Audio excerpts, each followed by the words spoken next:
Hello, folks. I am Ed Overstreet, and as quoting Jack Nicholson in the movie The Shining, I'm back. So let's head over and begin the imaging of NGC 2244 for the second time in 2 nights.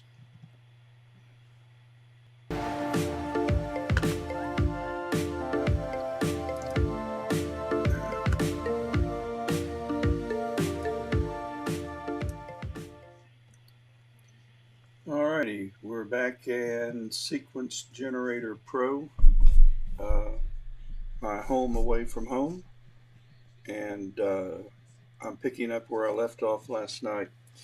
I took right at 100 frames last night, and this morning, after I finished up with the sun, I went through uh, the first time I finished with the sun, I went through the images and blinked those in PixInsight, and I ended up not using around 40%. I kept 61. And so my plan is to add to the 60 or so images that I now have, and I'll end up with 160 images that are 240 second long. I did not get around to taking the 30-second images. Around 3 o'clock, I started having some images that were being affected by some cables that had gotten so cold they were hanging up, and they weren't very pliable, and it was putting a drag on the mount. So I just shut it down. And some of those last few images, I also got rid of those because the stars were unusable. So the first 25 images, I went ahead and culled those. I culled a few throughout the imaging session, and then the last about 5 or 6, I got rid of those. So at any rate, I hope it doesn't get that cold again tonight. Hey, good morning to you too, Corin. Are you at work? Corin is from London, and he joins us tonight. He was with us again last night.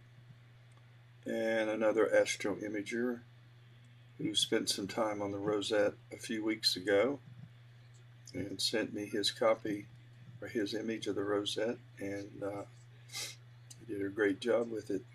I hope to do as well.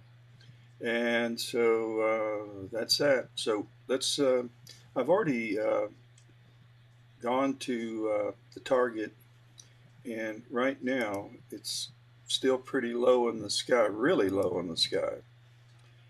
It's around 29 degrees. I'm looking right here. So, and this vertical line is the progress the mount has made. So it's about 30 degrees. And I normally like to start about 40 degrees, but I'm going to go ahead and kick this thing off. We are already on the image. I'm guiding. Guiding software is about like last night. We're around 1, an RMS of 1. And the RA and the DEC RMS they need to be a little closer together. I like it when the RA and the DEC RMS are pretty much the same value, even when they're high values, because your stars will be round. They may be a little bloated, but they'll be round. But when your RA numbers are higher than your DEC, like right now, 82 and 63, or when your DEC values are higher than your RA, then you're going to have some elongated stars. So, and that's not good. But anytime I guide right over the horizon and at 30 degrees, that's exactly what I'm doing.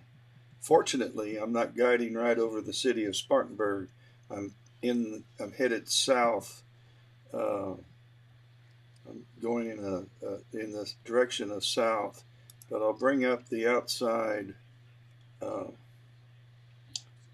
surveillance camera,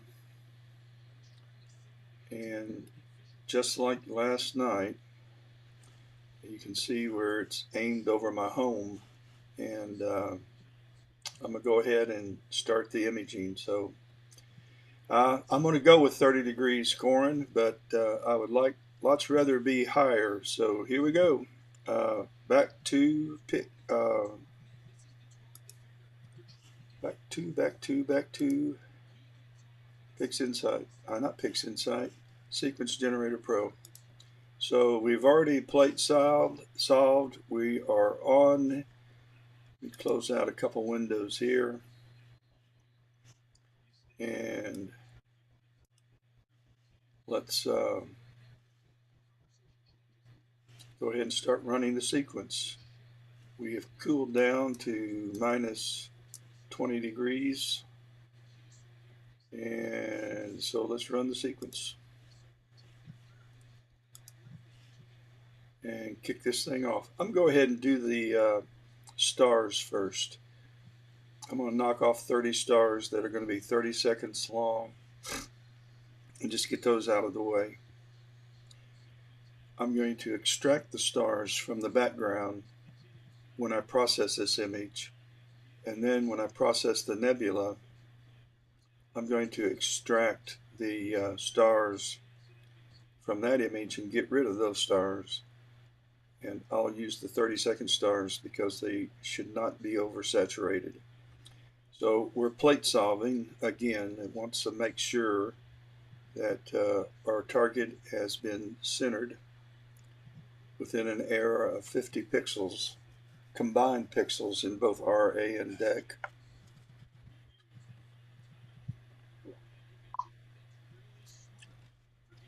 This is the 183 ASI 183 MC camera on the RASA, and I'm using an L enhance filter.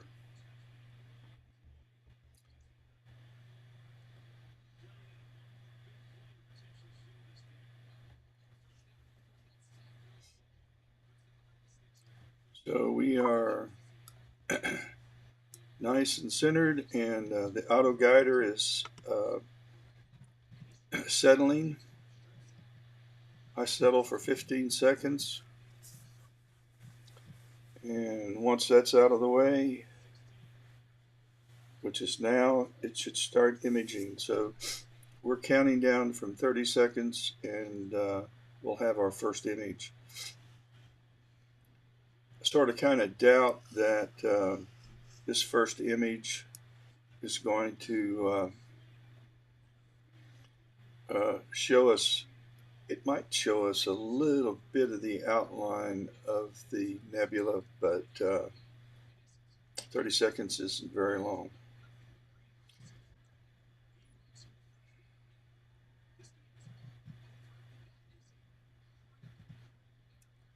The file sizes are pretty big, and if I go over here to my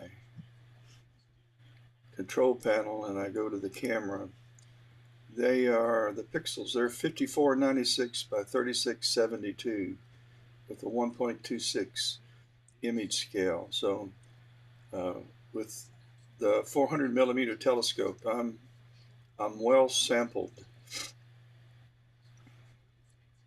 I'm not under or oversampled. I'm right in the sweet spot for poor seeing for my sky meter readings at any rate. So we have the first one in the can, so let's look at it. We might be able to stretch and see a little of the nebula.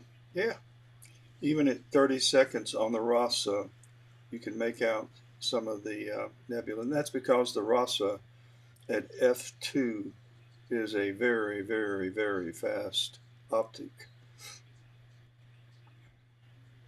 I have a Celestron Edge 8-inch edge, and I have a Hyperstar by Starzona, and that has an f ratio of f1.9. It's also fast.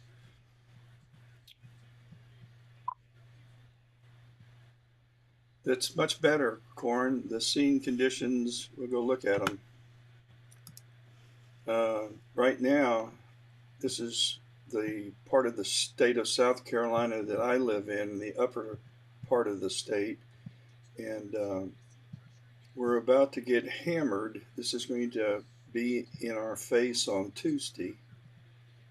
It's taken its time getting here, and then tomorrow we'll be getting some of the clouds. But by Tuesday, probably late Monday night, Tuesday, we're going to have rain. In fact, let's, this is tonight, and we've got dark skies till about 3 o'clock in the morning. That's about when I'll stop imaging. I want to try to get the comet. I slept through the alarm this morning, so I didn't get it. But now it looks like about 3 o'clock Tuesday morning is when the rain's going to come in, and all day Tuesday. And then the next 2 days, rain. And then we're going to have, going into Friday daytime, I'll probably have some live solar imaging going on. I can shoot between the clouds when they're only 22%. It'll probably be a waste of time to try to image Saturday night. And it looks like more rain's coming in for the weekend, Sunday. So I may be done for a while until, say, Friday during the day. Yeah. I'm fortunate that I had 2 straight days, and tonight ought to be pretty decent most of the night, so I'm not complaining. The poor souls in Alabama would give anything to have just a little rain coming. So many have lost everything they own. Where do you start?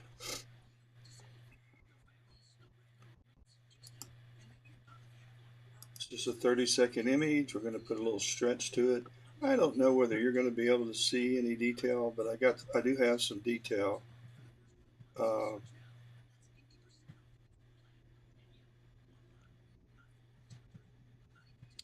But we're going to go back to the 240-second long.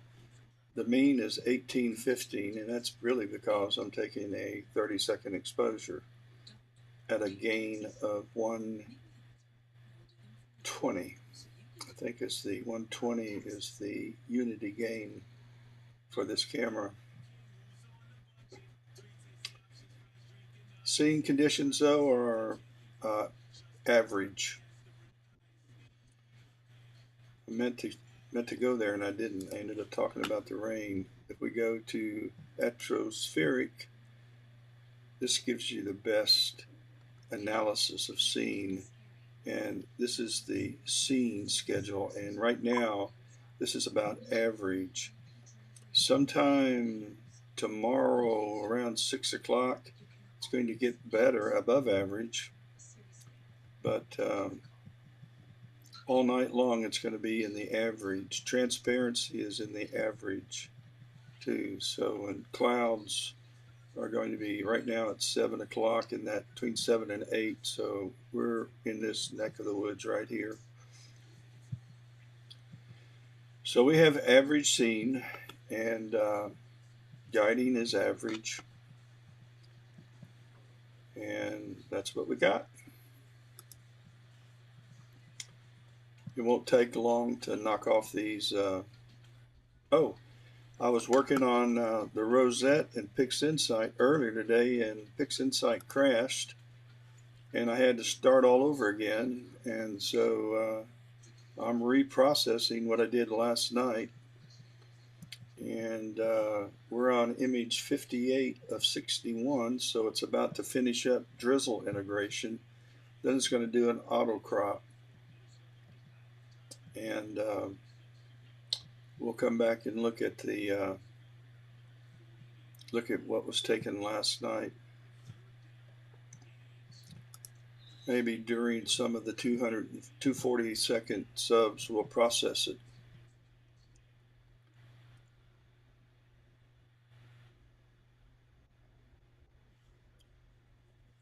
Well, I'll be taking a break tomorrow night, Corin. We're going to have, as you can see, some unimaginable weather, and you're going to have some good skies. I got my fingers crossed to have good skies in the UK. Let's get a zoom in on my stars. They're looking okay.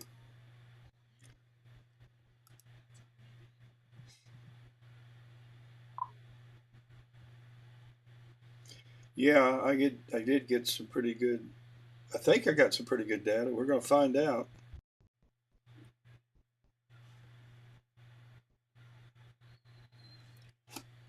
I'm not sure why it crashed. Something crazy was going on with PixInsight. Go back. Uh, we're finishing up 61 of 61.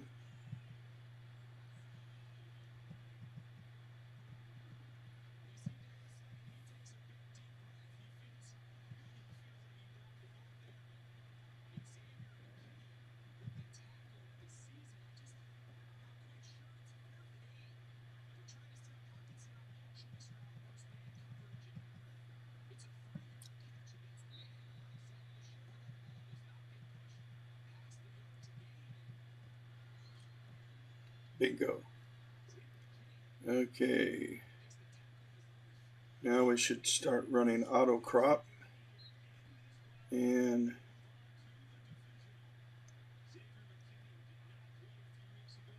if this thing crashes again, I'm going to have a hissy fit. This is where it crashed last time. Huh.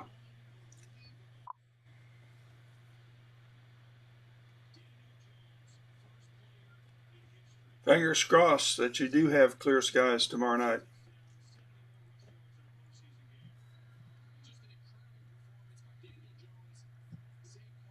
Hmm.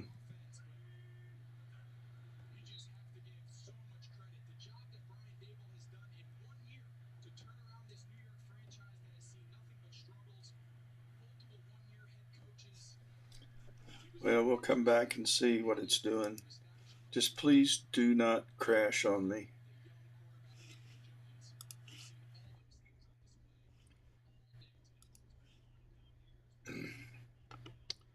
We have 10 of the 30. Yeah, I got my fingers crossed for you. Uh, I should have taken the 30-second stars first last night while I'm low in the sky and let the rosette kind of climb in altitude, but I didn't decide to do that until after I'd already started imaging. But it's a good idea for me when I'm using the RASA and I'm taking long exposures. I know I'm going to have stars that are going to be clipped or blown out or saturated so that there is no color and there's nothing you can do about it. You might have a halo that has color, but the star itself won't have color. And the halo you have to get rid of. So,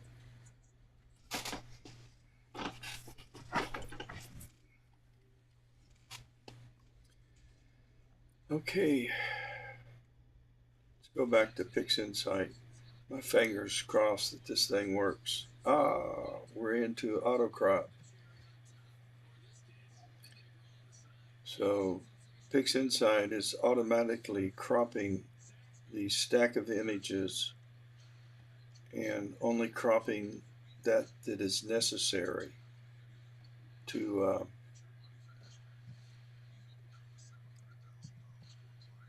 it just keeps me from having, you don't have to do that, but it just keeps me from having to crop them, which I really don't mind. And I may end up cropping it some anyway, but I love the auto crop feature, which is new to the weighted batch processing script in PixInsight with this last, I don't know if it's the last update, with the last several updates.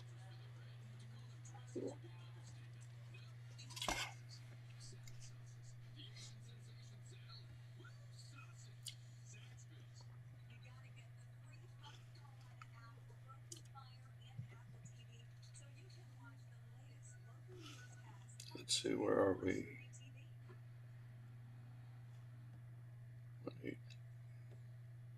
We're getting close. Pretty good timing. It's taken 2 hours and 37 minutes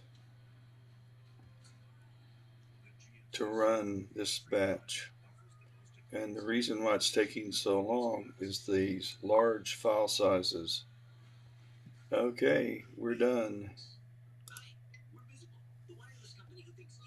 Let's see if we had any problems.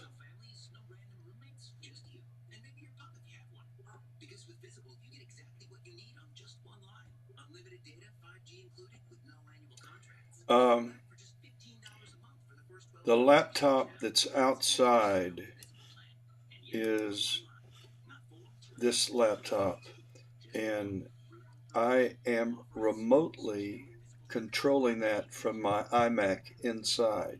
So I'm on an iMac, Corn, and I'm going to process the image on my iMac, not my laptop, not this laptop.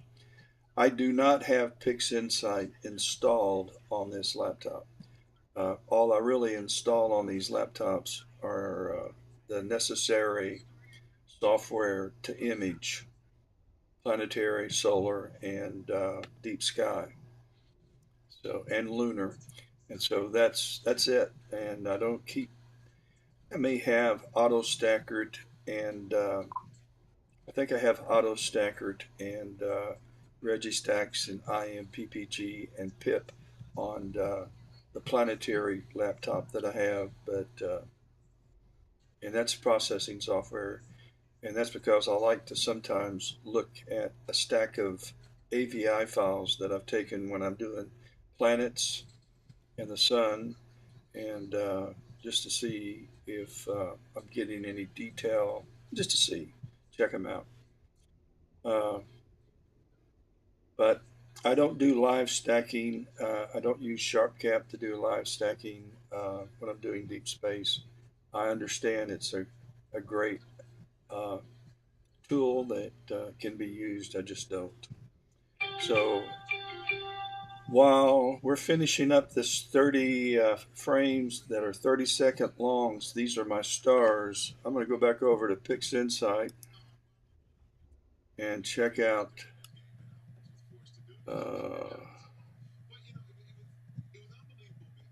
see what the best reference frame was.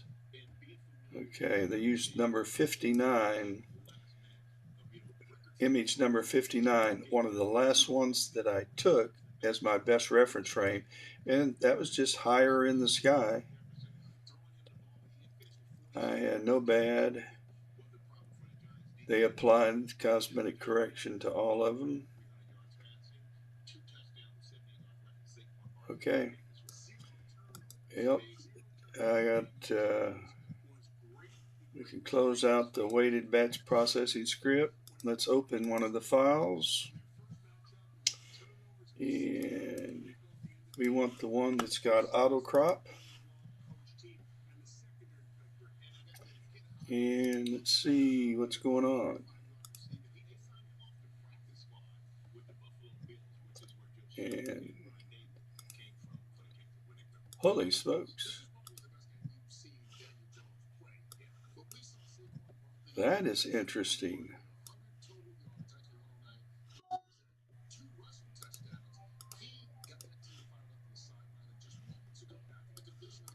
Maybe that's why it crashed. Let's go over here. Let me see my master dark, my flat, and where's my bias master at? Huh.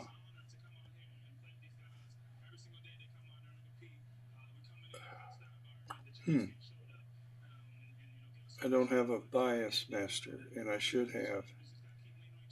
Uh, let's bring up this one.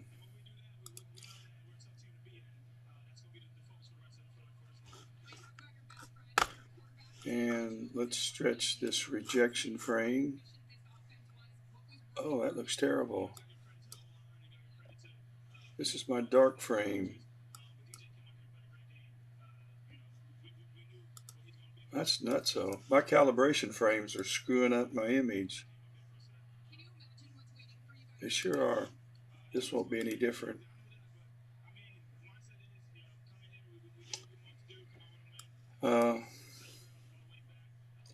I have no idea what's going on. Let's link the channels, stretch it. Let's unlink the channels and stretch it. That is nuts. Let's close that out. Let's open up this one. Well, Corin, I don't think I've got anything that looks worth a flip. Let's go to this.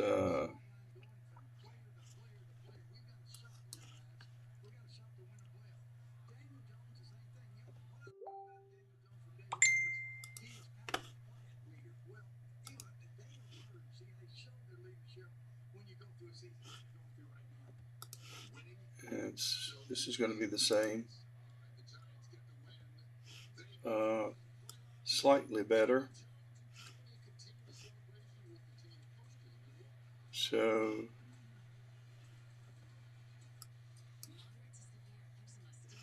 first thing I'm going to do is I'm going to run dynamic background extraction on this. And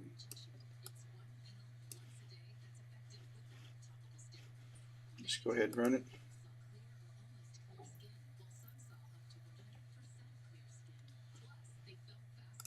Close it out. Restretch. And I'm going to run it again. I have no idea where this red is coming from. And so let's do a subtraction.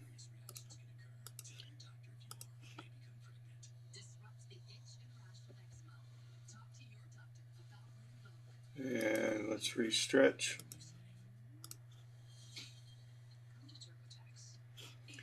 Let's run blur exterminator. And let's sharpen the stars. And let's work on the halos.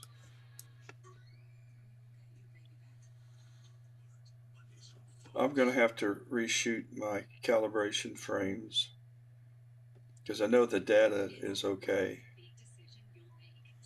But I got to look at my weighted batch processing running.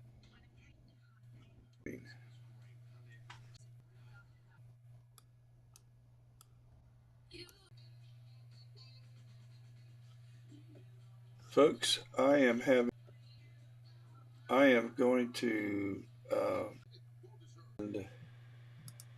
so let's open up sequence. Let's go outside, bring up splash top, and let's open up the laptop called Astro 1, and that's the one that's connected to the RASA. And so hang on a minute. So it continued taking, it was unaffected by my IMAX crash, so that's fine.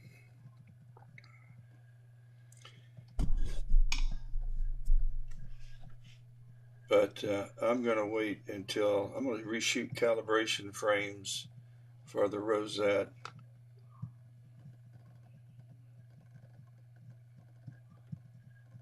Not having a bias frame wouldn't have created that problem, but I did have bias frames, so I don't know why they weren't included. So something happened in PixInsight processing, first for it to crash, and then second for it to turn out an image like that. That's crazy wild. Crazy wild. Okay, I don't know if I'm live or not. I should be, but I think I'm by myself totally. If you can hear this, let me know in the comment section. I'll bring up Facebook and so I can see. Yeah, I know my internet, everything. I shut down Wi-Fi, and I'm just working with a Ethernet cable on my Mac.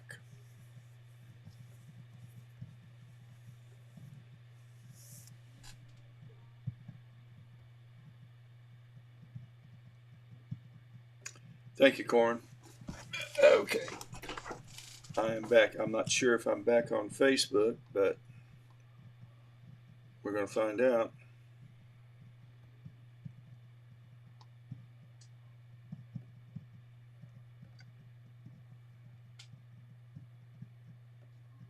Ta-da-ta-ta. Do do do do do. Ba, ba, ba, ba, ba.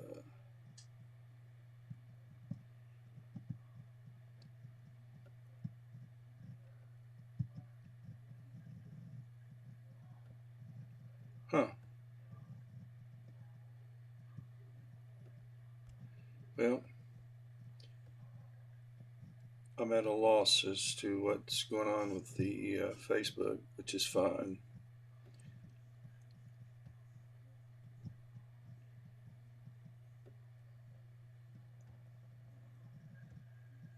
Huh.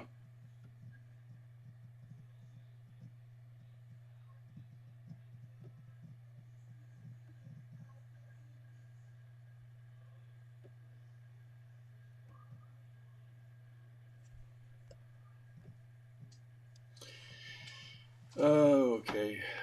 Let's see.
We're now picking up with the 240-second long subs. We've got the stars out of the way.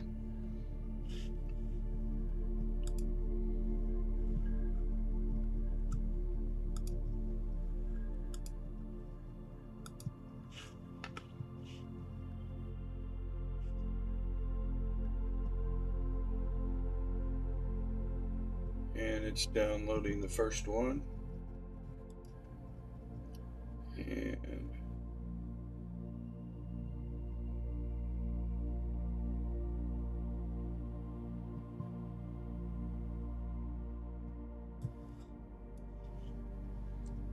a medium stretch.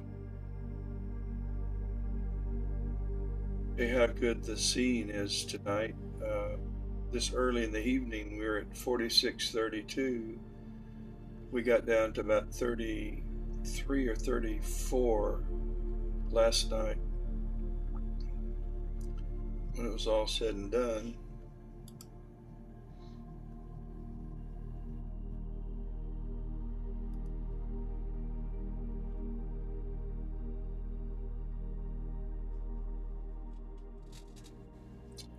So we're knocking them off.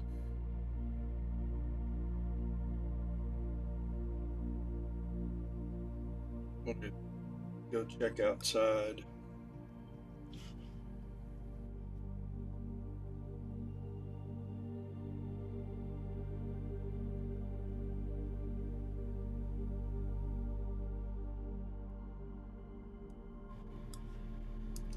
And let's turn off the infrared light.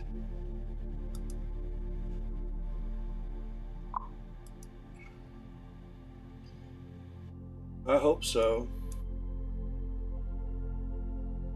And let's take a look at the sky.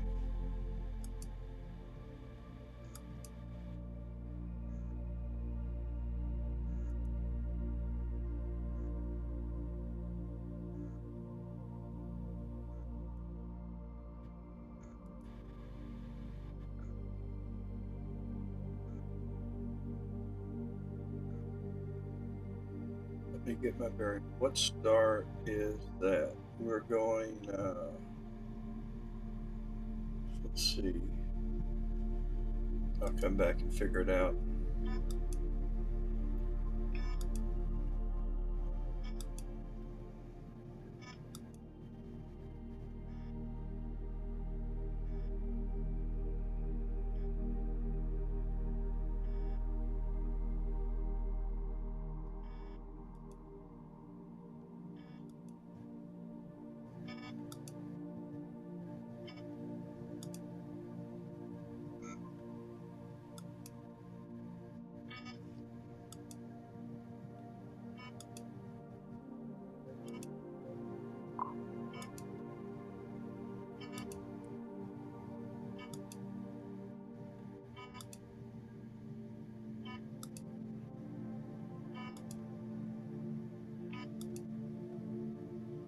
Here's Orion's region right up here. So let's bring up Sky Safari.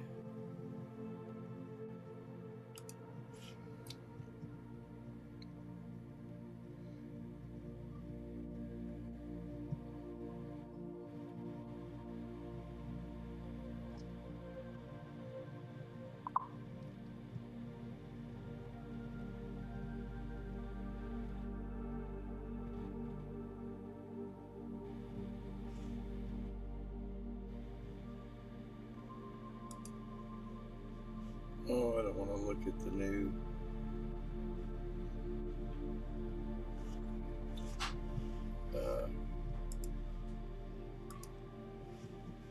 Okay, let's go south.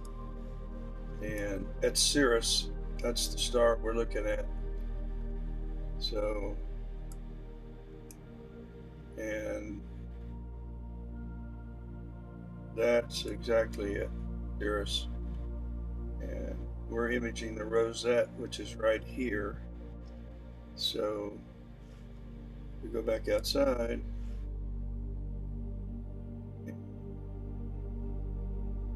This is Cirrus right here. Let's see, what is this star then? Let's go back out.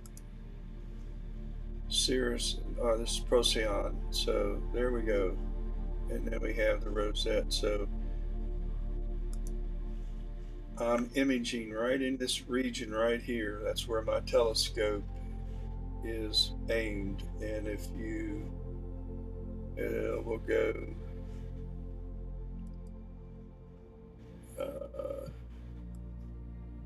down, and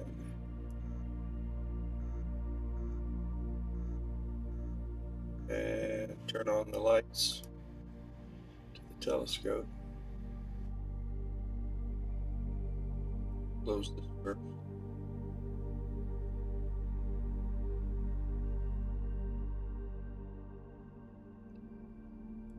It's going to blind you. There it goes. And we're imaging right there. So, Bebopalula. It's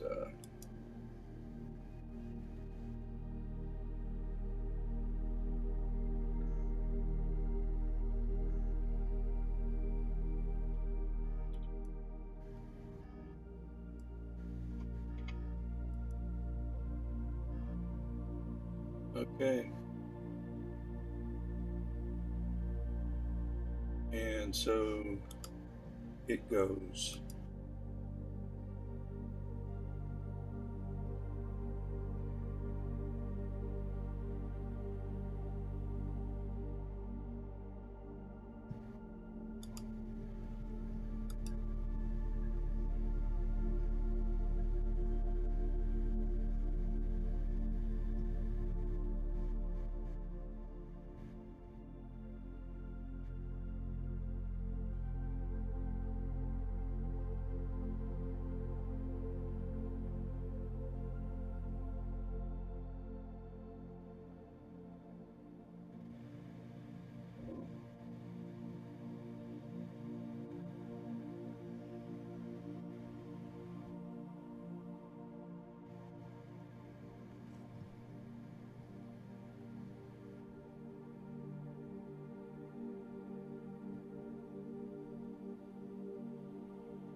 No, I have no idea what that was. I haven't gone back and looked through it, Richard.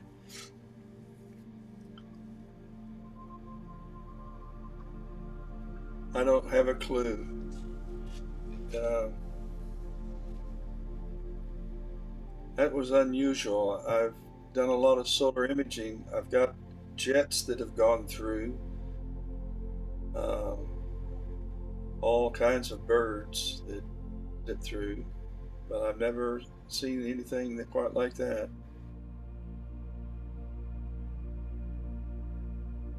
Kind of wild. I'd forgotten about that.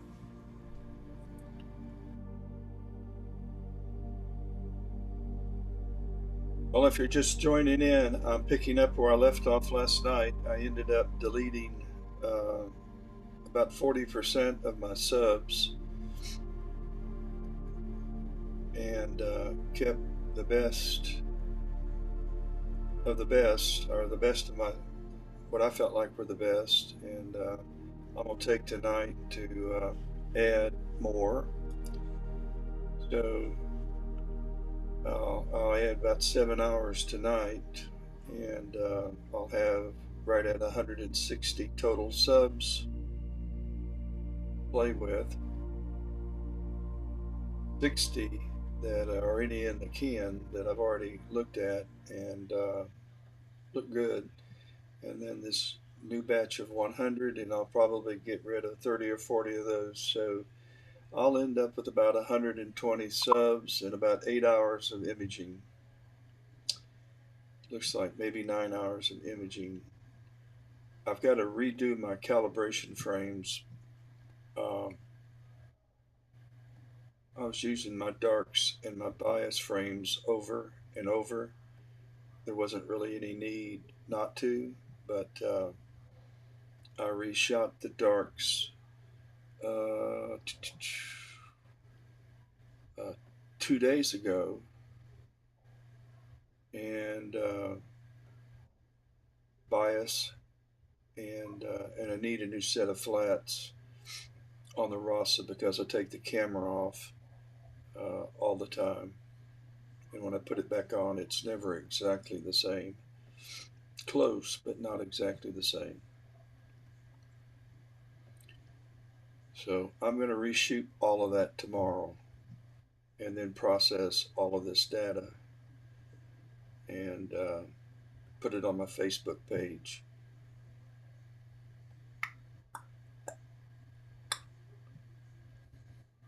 That's the plan.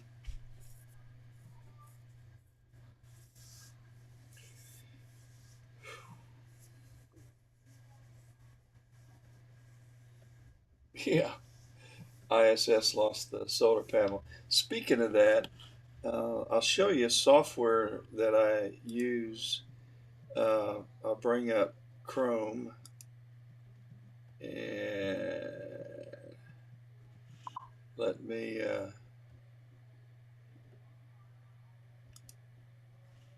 sign in. There we go.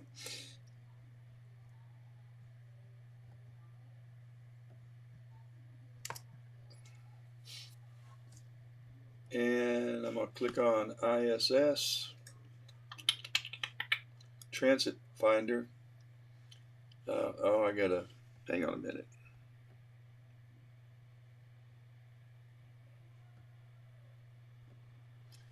And we'll go home. And my latitude is 34.971. My longitude is minus 82.0179. And my elevation is about 240 meters. And I'm going to go from today till, let's go up until the 28th of February. And I don't want to go any more than a mile. So let's see if we got any satellites going through the sun or the moon. Why isn't stuff working?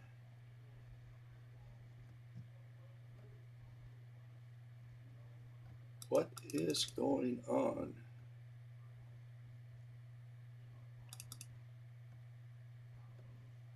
All right, let's, actually this whole thing's, there we go. Maybe it's the website.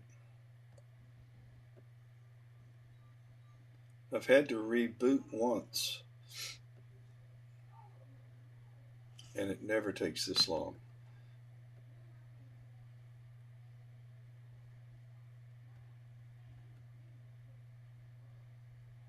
Wow. I don't know what's going on.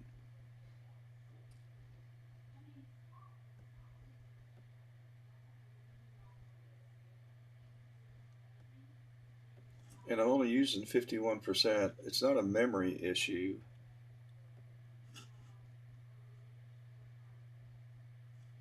This is crazy.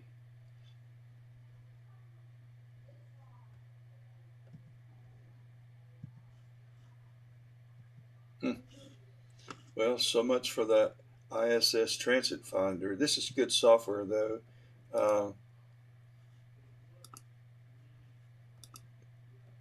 Let's do this again. 34.9179, longitude minus 82.017. Just leave it at that. Let's go to the 28th. Let's make this a mile. And let's calculate. Oh, elevation 240. All right, let's calculate. I think I just killed it.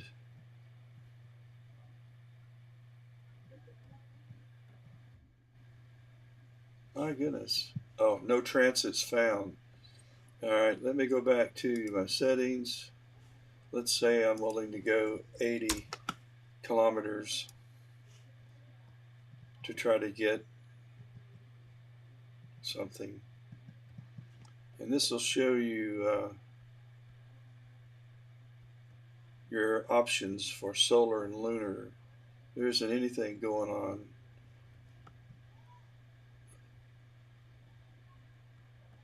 I check this out about once a week, and because I want to image the sun when the ISS transits. But if you're not familiar with this website called transitfinder.com, it usually works faster than it just did, but I'm not traveling. I'm only going to go. I'm only going to go. I'm not going to leave my backyard, although I've got a couple kits that I can use that are my go-to. I'm just not going to go very far anymore. All right, let me get signed on and done all my. Let's go back outside and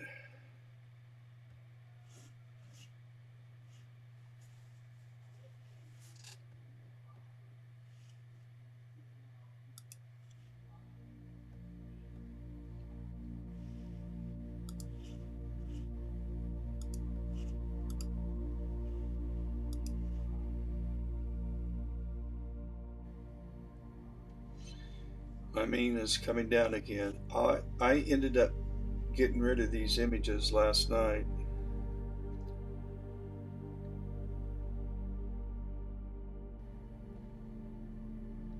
Probably the first 30 and the last 6 or 7 and a couple in between.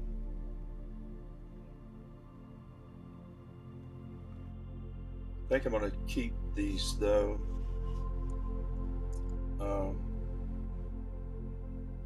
And when I process it, I may go back and I blinked. I didn't delete anything. I just blinked through the files and moved the best images over to a blink folder for processing. But I may go back and use these two. I've had worse.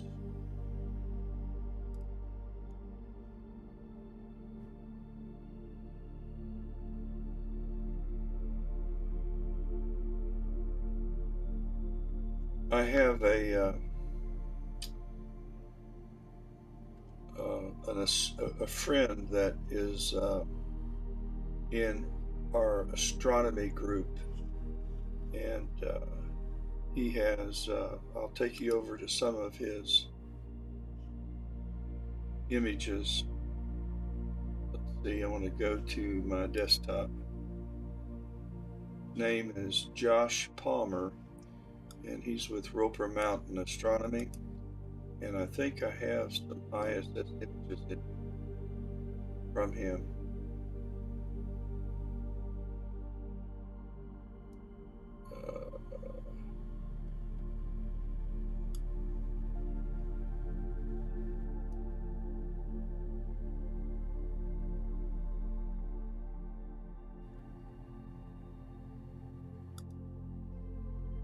Oh, there's me at our observatory.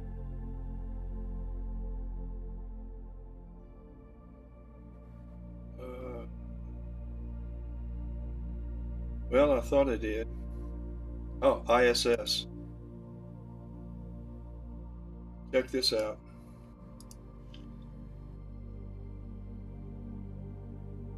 Oh, I don't have the ability to play a movie on the Mac. But check out this ISS GIF file that he made.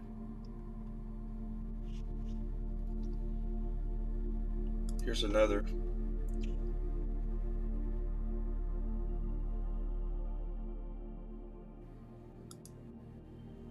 This is one of his best images. The ISS as it transits. Another. Oh, Titan. I don't know how that got in there.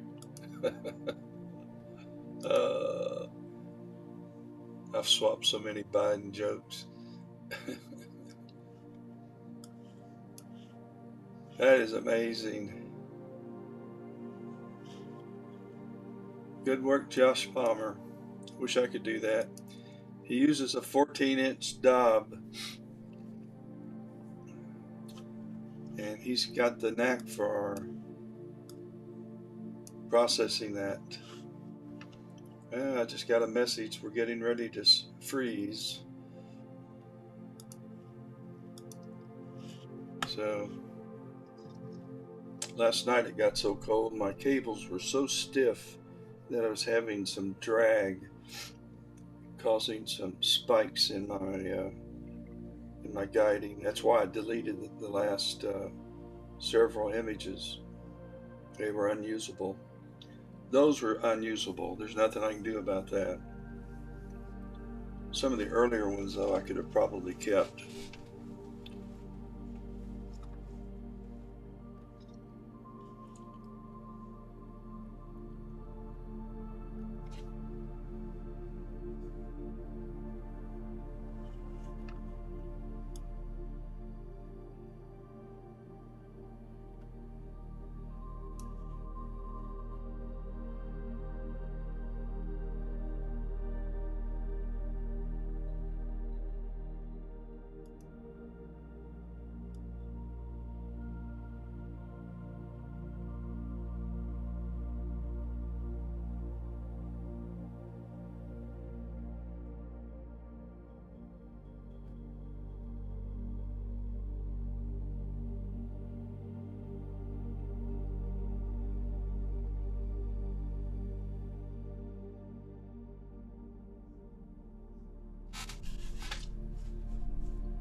It's about like it was last night, 105, 104.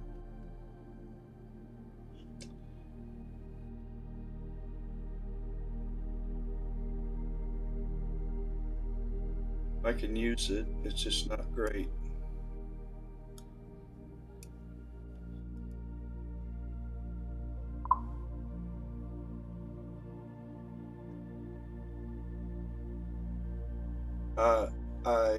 This is good. The deck and the RA are reasonably close. I mentioned earlier that works. Even if your RMS total is 2.0, if these two values are close, then your stars are round. But if your deck guiding is double your RA or vice versa, you're going to have elongated stars, regardless of how well you're polar aligned. So it's important that these two are close, like now. And when they are, your stars are good. And if you have, my image scale is 1.6, I think. I'll go find out.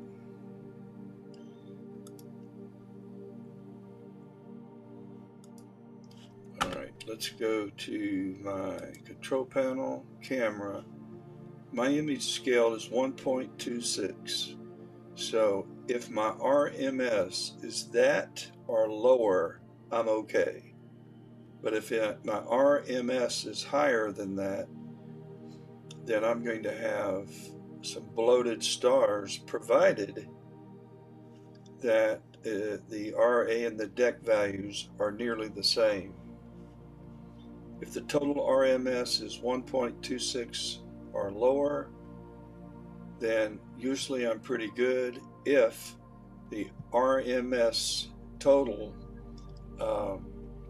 is over this, then I'll have bloated stars, but I'll have elongated stars regardless of whether it's over or under if the individual RA and or DEC are far apart. So back to guiding. These three values are important. You want your RA and your DEC numbers to be pretty close. And when they start getting and like they're starting to separate now, then you run the risk of getting elongated stars, regardless of what this value is. They're just, if it's under 1, then they're just smaller elongated stars, and it's harder to see it.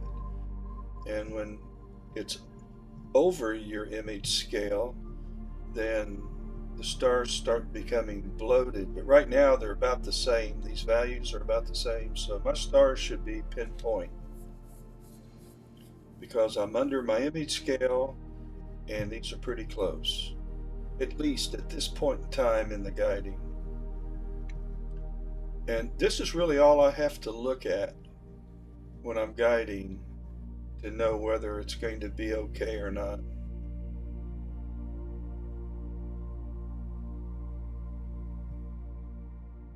And if my guiding starts acting up, then I stop everything and I restart it. And if it continues to act up, I stop everything and I run the wizard and I re-enter all of the information again. And then I start guiding. Usually it settles right down.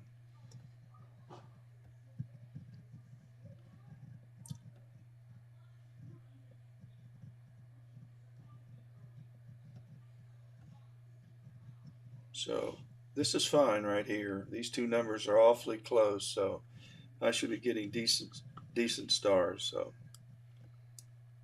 and if you have decent stars, then you're going to have detail in the detail areas of your target.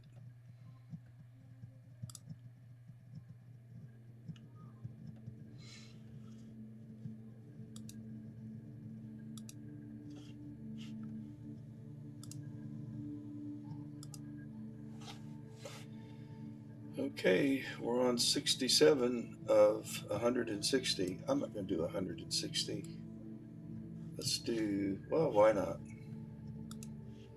What else do I have to do? I'm just thinking how long it's going to take to process this. These large files, 160 files, the size of these files will be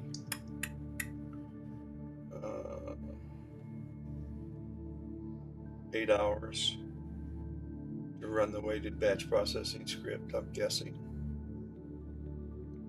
I'll run it all night.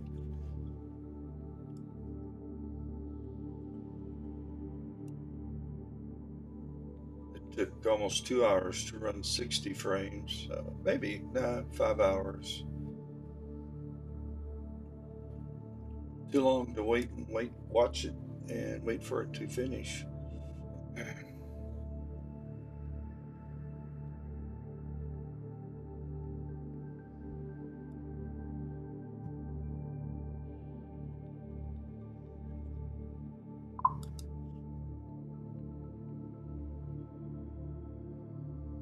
Yeah,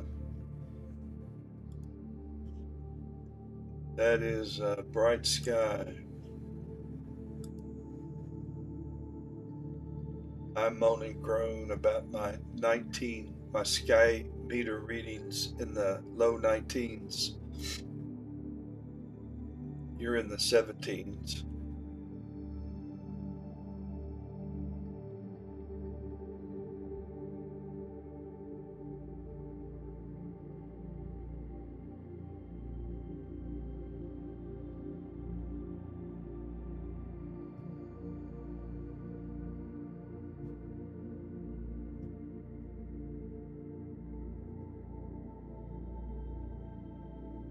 if our power grid ever goes down, of course we won't be able to run any of our electronics, but we could run it on a battery for as long as that lasts. But the only good the only good that could come out of that is that we could all go outside and see things in the sky you would have never thought were there.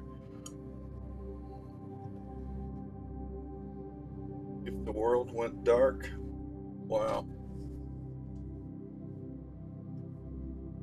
the universe would take on an altogether different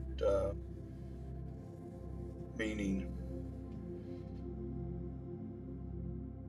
if you could see it in total dark skies.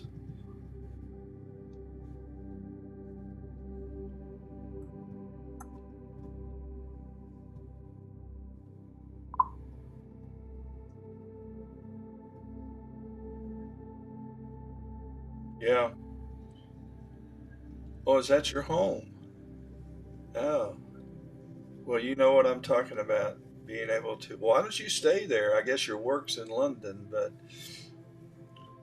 your work needs to transfer you to Barbados.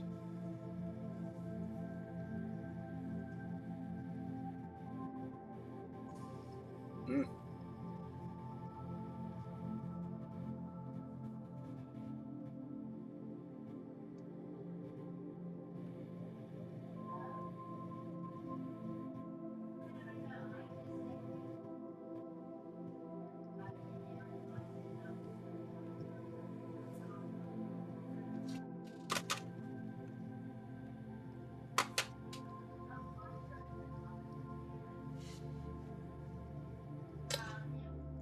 If you're joining or you're looking on Facebook, I'm imaging NGC2244. I imaged it last night and I'm picking up where I left off. I'm looking for a total of 7 to 10 hours of integration time to process one image. It's a lot of work for one image, but it's a lot of fun to get it.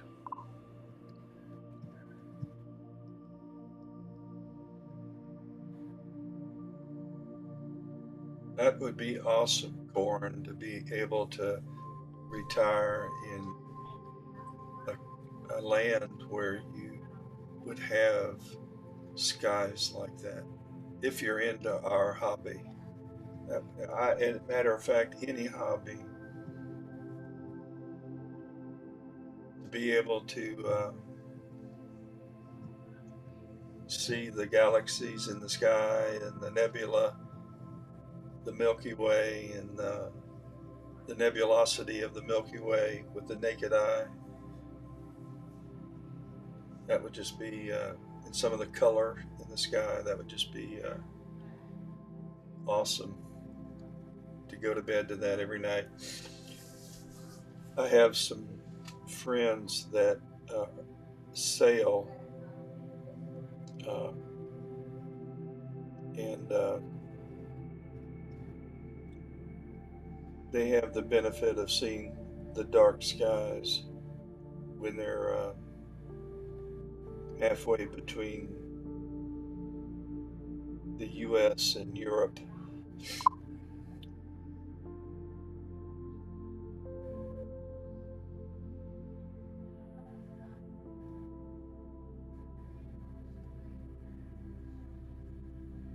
Most of the blue water sailboats, you can lay in your bunk and look out at the sky. You can open up the hatch and see the night sky.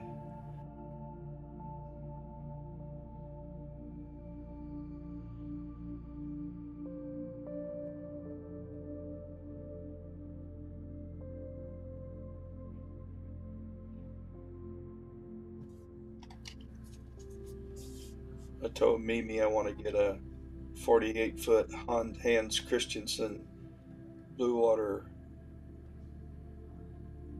sailboat and retire on it.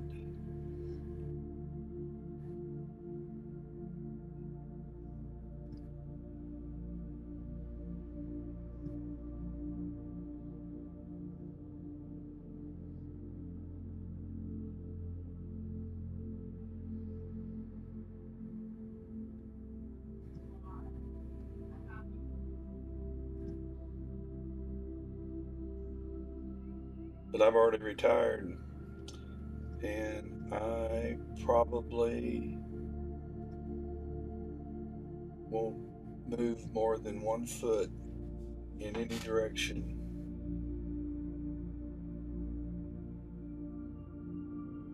as my days play out. I'm 78 years old, in reasonably good health. I work out daily,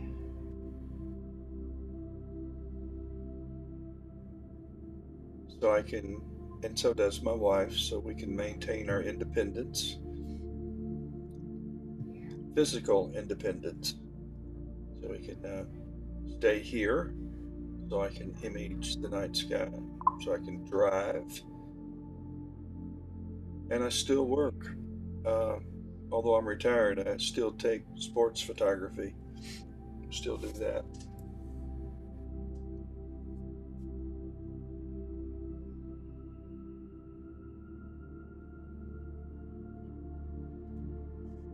Corin, when you get to Barbados, I want you to send me a message and let me know where you're at. I'm going to get my tent and catch a steamship and have them drop me off. Tell Mimi I'll be back in a year, and I'll sing for my food. Take my telescopes, a solar panel, and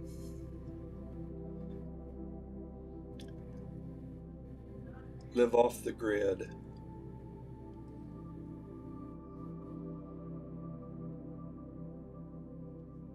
Think small, but think big.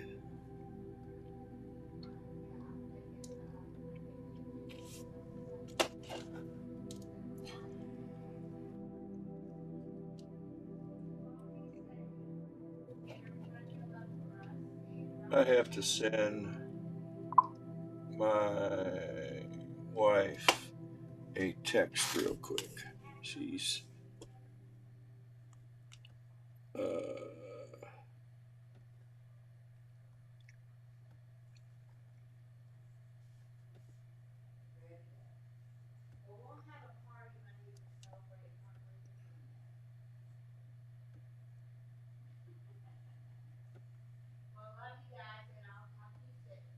she's downstairs talking to one of her kids. I can hear her. You can too, probably.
We're at 70 frames, 160 total is our goal, so we have 110 left.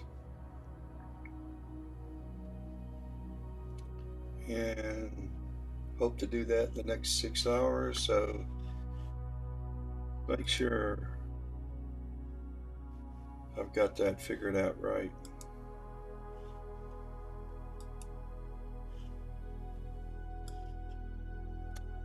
Okay, each one of these vertical lines represents an hour of time. So we're right here where this vertical, darker brown vertical line is. So we've got, we're at the top of the hour, about 9 o'clock, 2100.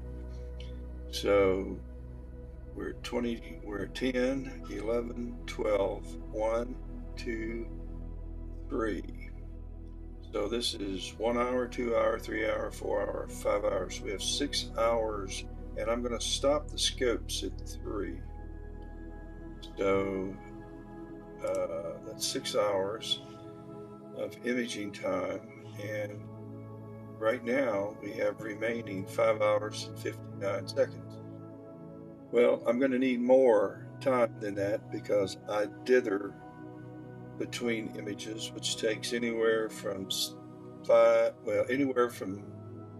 takes around 15 seconds.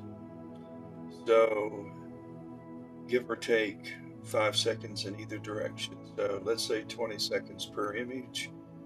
So I better count on only getting like 140. We'll change that to 140. I have 4 hours and 38 minutes left to image, and when I include the dithering and settling time, plus I'm going to run autofocus at least one more time, maybe 2 more times, and that takes several minutes. So that's plenty of wiggle room to get 140 images in.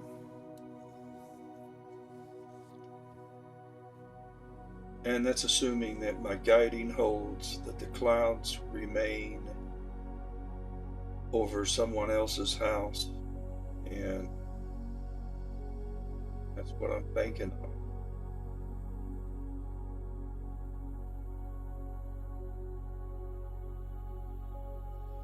A lot of ifs.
That's what I was looking for.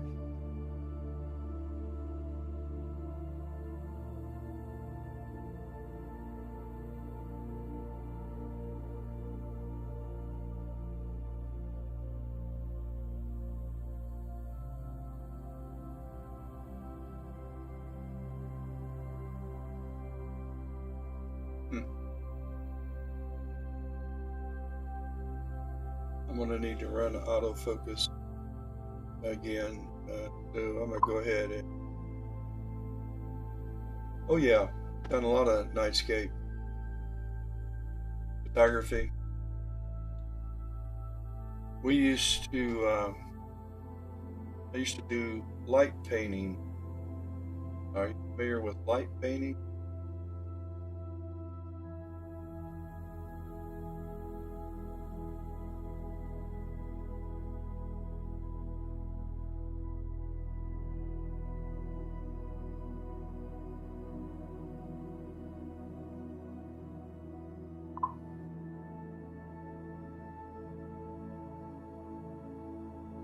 I'll see if I can find the last thing I light painted.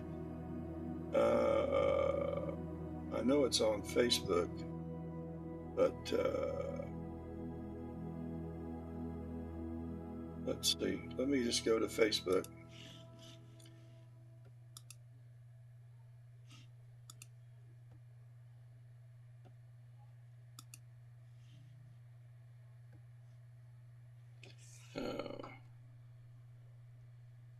Go through this log on process.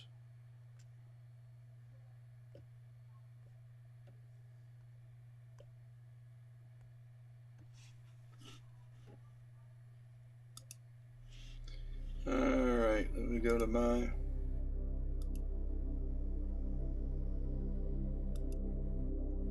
Facebook page and my photos and photos.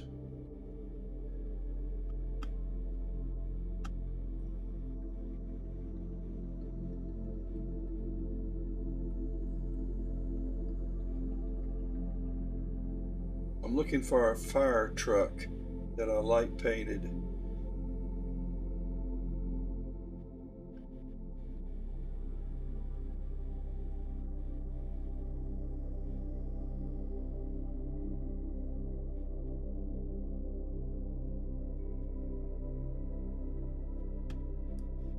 These are some of my sports pictures.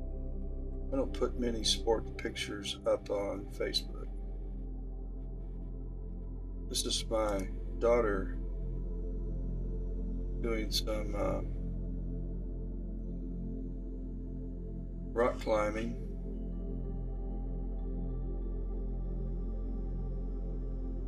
He's my youngest. Oh, check out this prominence. This thing is huge when I imaged this. I mean, it is huge. It's the largest that I've ever imaged. That's got to be 200,000 to 300,000 miles high. Now that is a nuclear explosion, folks. All right, let's continue to go down. I am determined to find my fire truck. It's about 500 images that I light painted. I don't remember the name of this group. I think it's the Drifters that I photographed.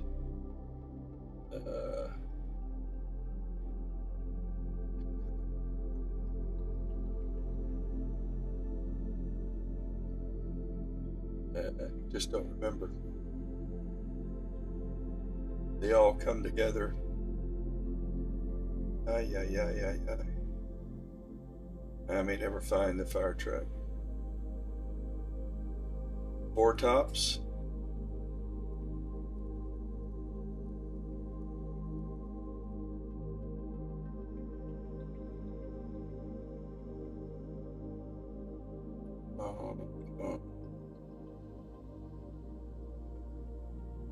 Graduation. Had to do. Oh, don't tell me all of those are up. That's just my grandchildren.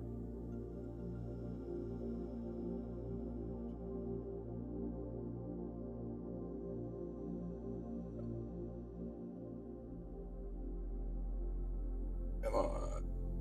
My granddaughter, her boyfriend. She's now about to become a junior in college.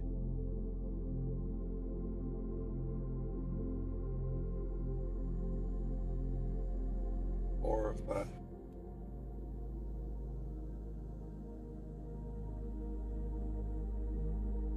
Up images, well,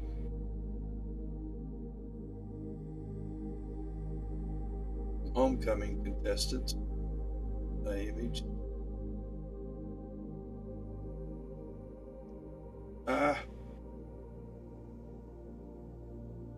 This takes me back to that one. I'm gonna give up. Nope.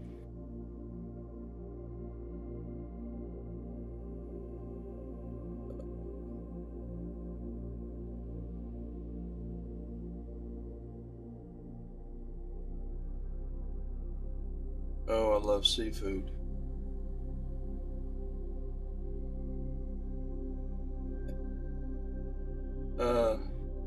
I got a twisted sense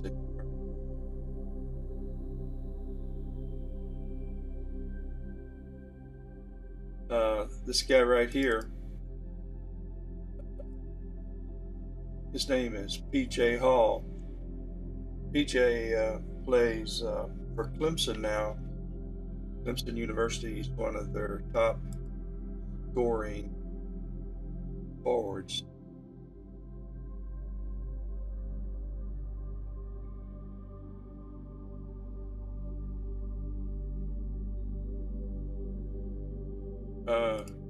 This was back when shot this with the DSLR when Pan Stars was we're getting close. I know I have some nights. I didn't run out of videos. I'm into videos now. I know I've got some nightscapes up here. Here I am in my office where I'm like sitting.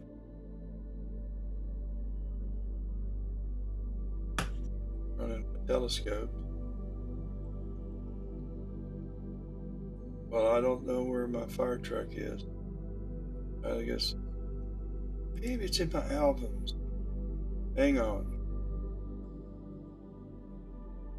Patti LaBelle, Carolina Panthers, the Beach Boys. Ah, crap. Go back.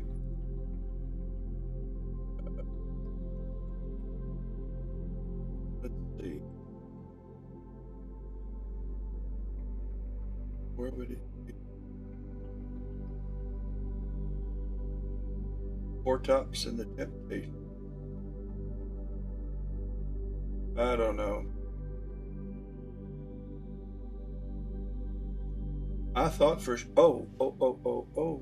let's go to my other website. Hang on a minute.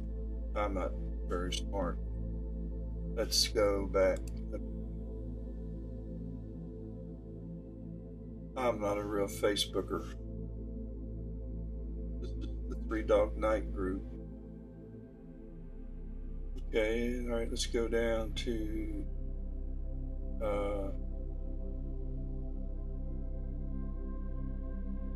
where's DNM photography at?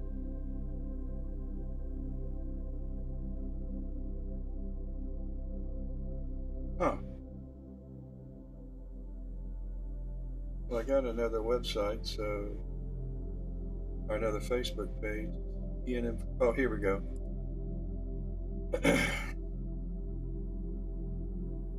All right, this has got to have some of the nightscapes in it. The off of those.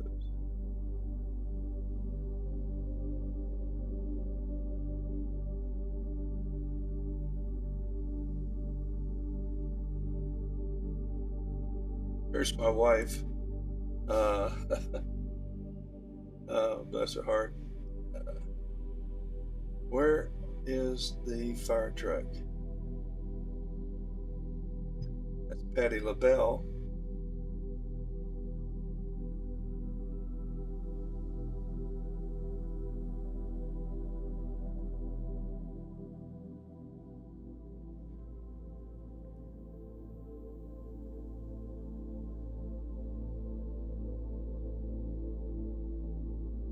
Tell you,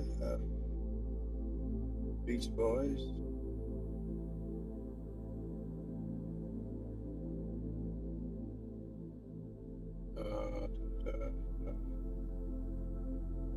Okay, here we go. Uh, this is downtown Greenville, the Reedy River during a thunderstorm, and some of this was light painted. Johnny Depp.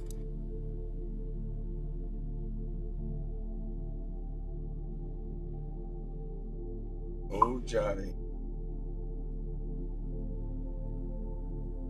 Here are the Oak Ridge Boys. This was it was getting dark in the Blue Ridge Mountains. The sun was setting.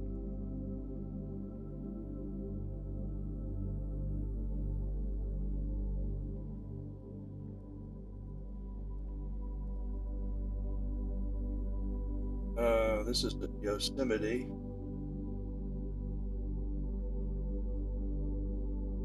Here,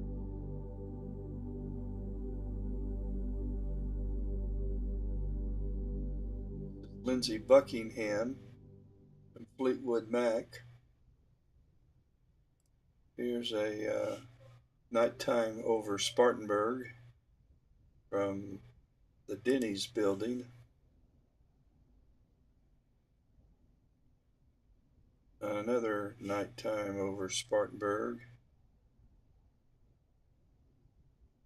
from the Denny's building. Just back when I was doing some infrared.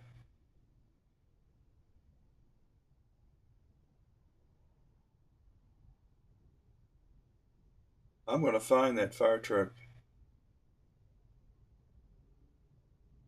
Or this is out in California at Ventura Beach.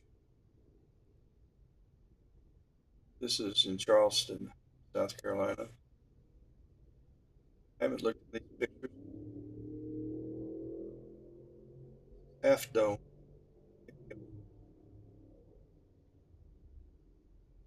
I may have just stopped streaming. I don't know if I'm still streaming or not.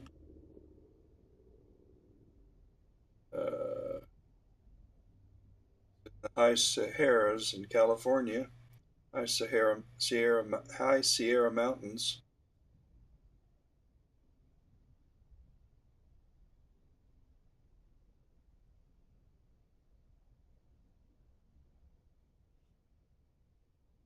Storm coming in.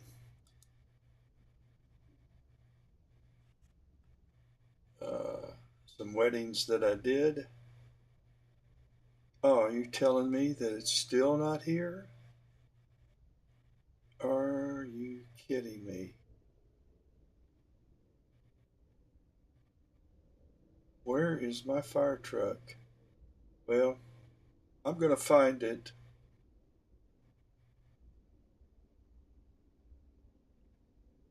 I'll be daggone. This is, I was hanging over an overpass in downtown Atlanta. Uh, and there was really no room. Uh, this was a four or six lane overpass, and there really wasn't hardly any room to stand. And I was hanging over this overpass, taking this photo during a storm about to happen.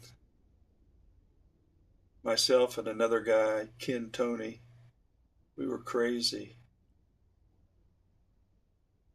Nightscape. Uh, but I know what you're talking about. Here it is. Here's my fire truck. Okay,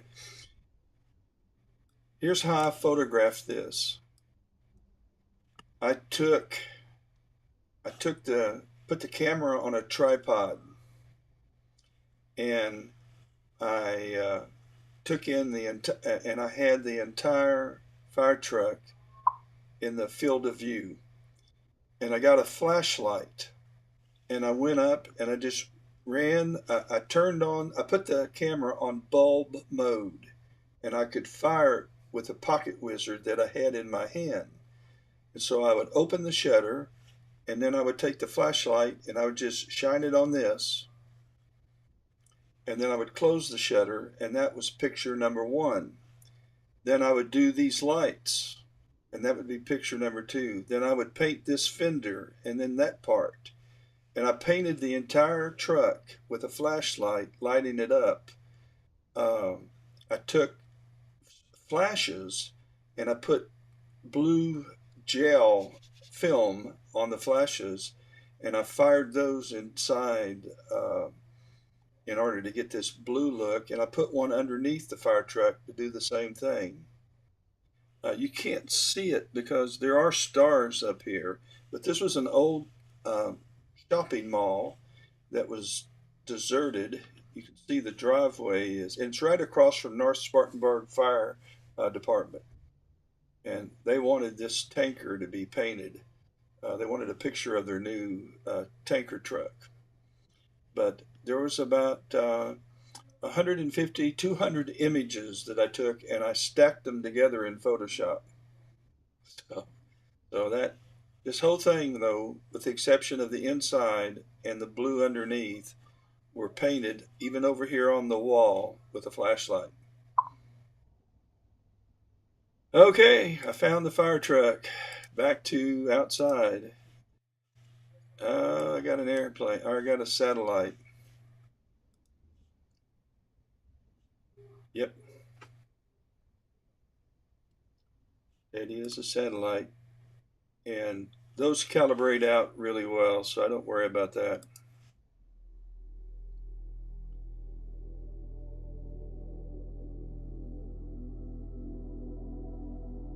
Let's see. We're at a mean of 4,000, so we're coming down. Yeah, I did solar all day. I was live for a little bit in the morning. I was live some this afternoon.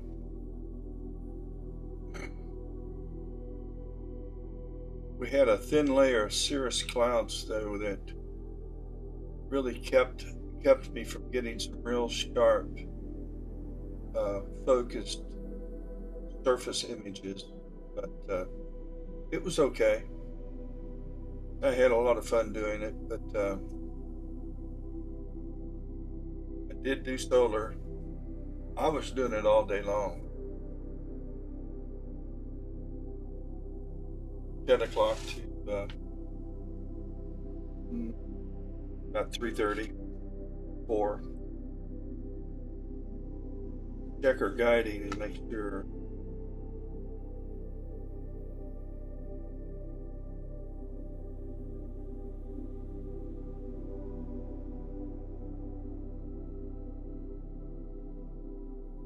Okay, that's better. We're at 0.77, and my RA and my deck are reasonably close together, and that's a good thing.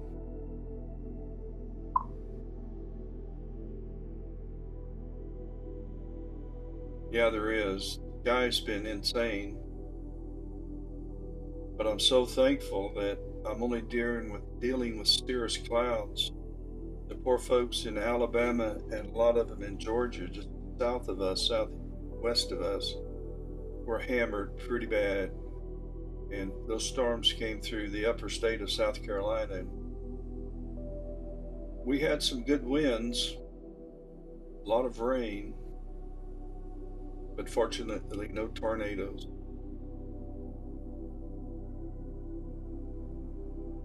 We do get them here, though. I'm going to close out of this.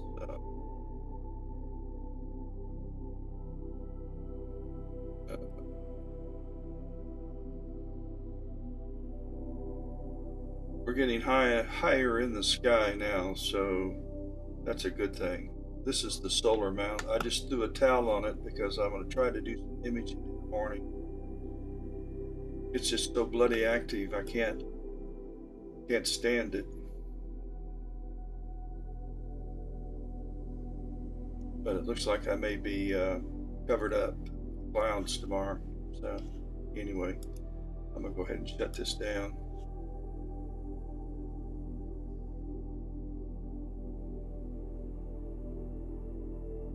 Guiding's fine.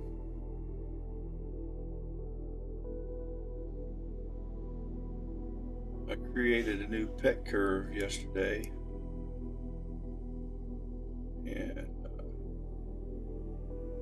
right here.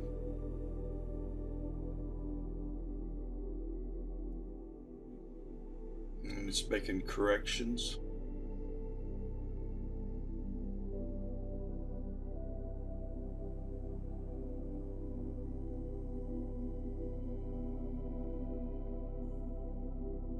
As the worm gear turns, EQ mode sends corrections, which helps the guiding.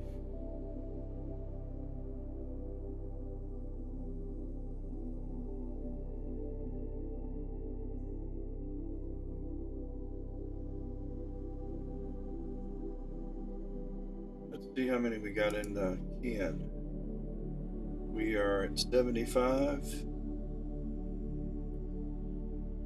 Plus we got our 30 images for the stars.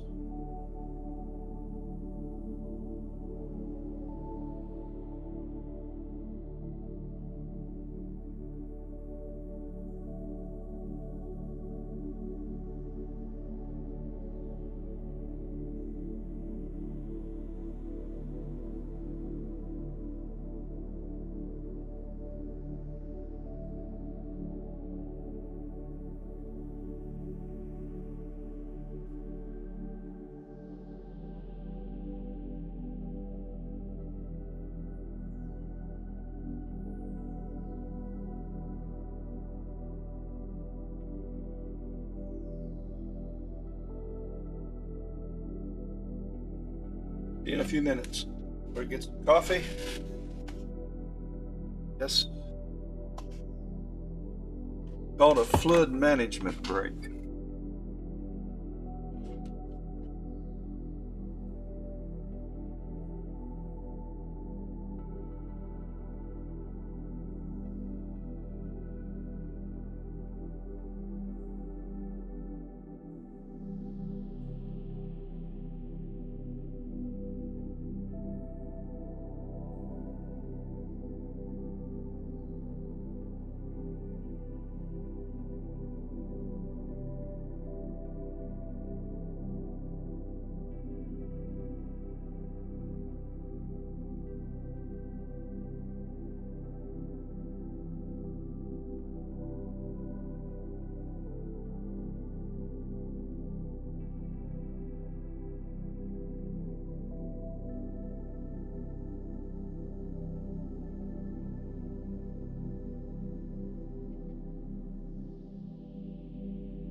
am back.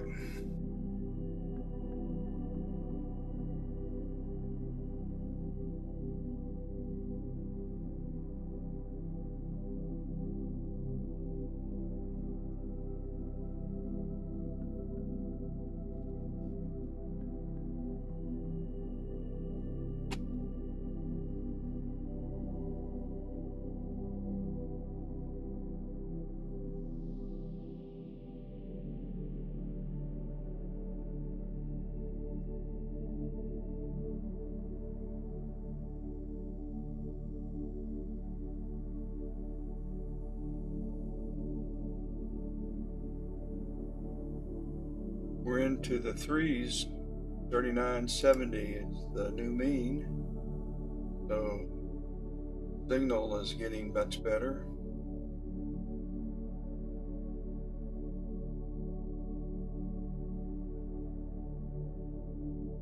It is.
Horn, I don't know if that was a Skylink satellite or not. Usually you get several of them in a row when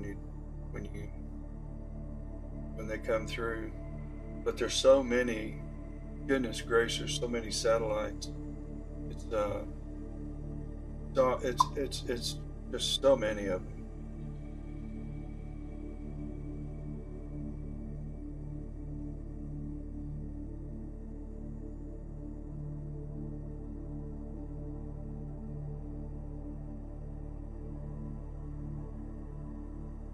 Getting ready for tomorrow.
Just amazing.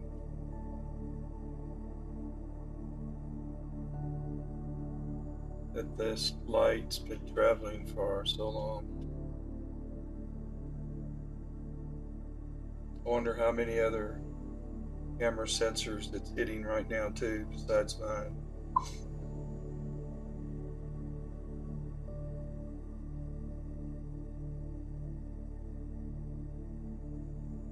It's a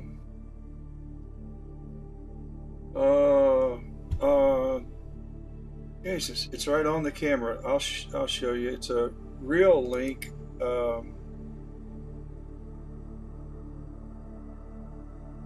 me see if I can bring it up, the name. But just, yeah, it's easy to control. And I like to be able to do that too. Let's see.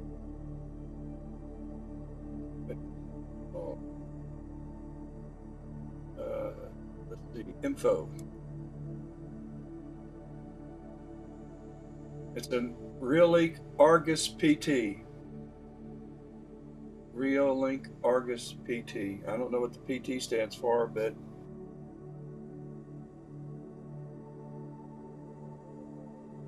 and I just gave it a name, Astro 2. I have 2 cameras outside.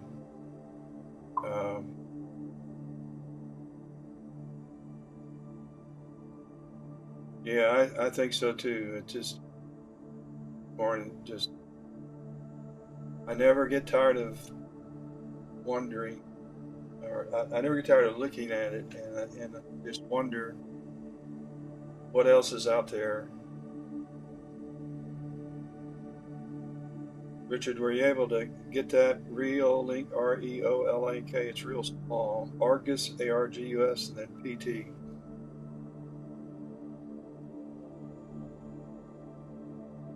But it doesn't let you take video stills, and you can zoom in if you need to.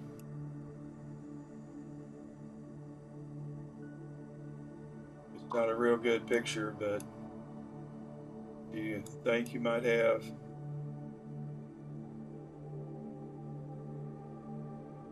some issues.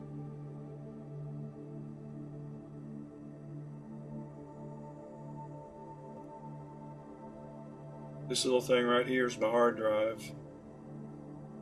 This is the ultimate firebox. That's the Lodestar camera.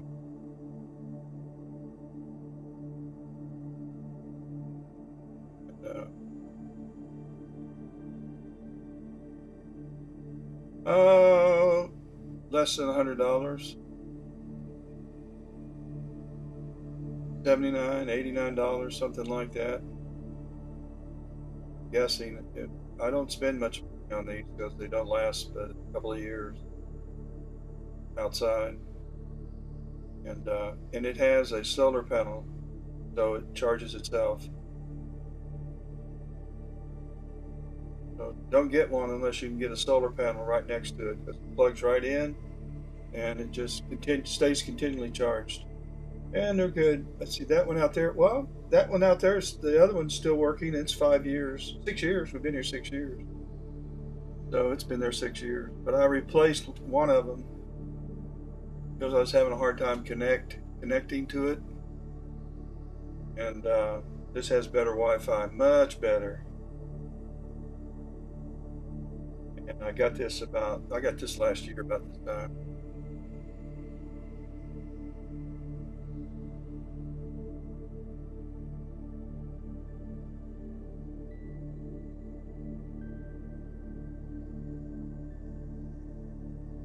And if I knew there wasn't going to be any dew, I always throw a towel on top. But if I knew there wasn't going to be any dew falling, for sure, I can keep the laptops up. I can actually see it pretty well because they can light up. I can see what's up. This one isn't alive. This one's connected to the solar scope. Solar. I have a laptop kit.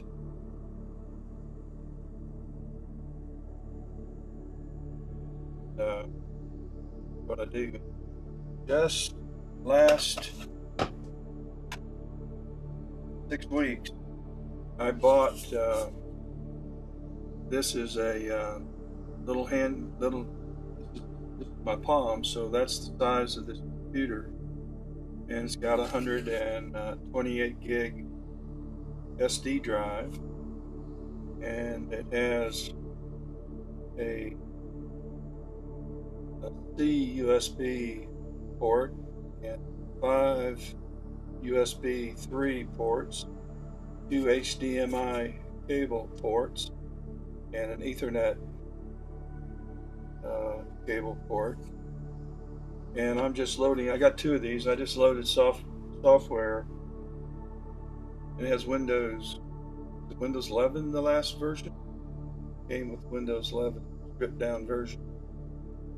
So I'm loading SharpCap, Sequence Generator Pro, and PhD, and Cortez du Ciel. That's good planetary software because it takes very little space. What else do I have on here? I think it's about it. I have the cloud, but I use these small, where are they? I use these small hard drives. Little thing right here, again, get in front of the camera. It's about the size of the palm of my hand there, palm part, and I'll end up velcroing that to the computer. This will just velcro to the side of the risers. I have pretty high risers on the telescope from the rail to the telescope where the rings are attached, so that I can attach things like this. So I'm about to get rid of these two laptops, is what I'm getting at. And we'll see. I don't need to visually see what's going on there, so it doesn't matter. But there are times when I like to, you can't see it, but right here is a brick wall. It's a rock wall. And I can sit on this rock wall. It goes the length of this pad where these spears are mounted. Another, well, here's the end of it right here. So it goes pretty deep. But I can sit on this wall and put my legs underneath between the two piers and work on these telescopes through these laptops when I'm outside. If I want to, when the weather's really nice, like in the springtime and it's a nice evening, I do like to be outside, watch things as they happen, and take my iPhone apps, put Sky Safari up, and check out the sky, wait for the ISS to pass over, or some such stuff like that. So I like to go outside too. So when that happens, I'll probably use these laptops. But the problem with Sequence Generator Pro, which is my acquisition software, is you only get 3 installs. And normally nobody would want more than 3. But I'd like to have them on these 2 little handheld computers, and also keep 2 laptops and fully loaded. So that means I would like to have 1 more install. I'd like to have 4. I have to send Jared an email and see if he'd give me a special price for just 1 extra install, telling what I'm doing and why I'm doing it. Okay, we're at 3914 mean. It's dropping. Wonder what the temperature is outside. It's 33 degrees Fahrenheit.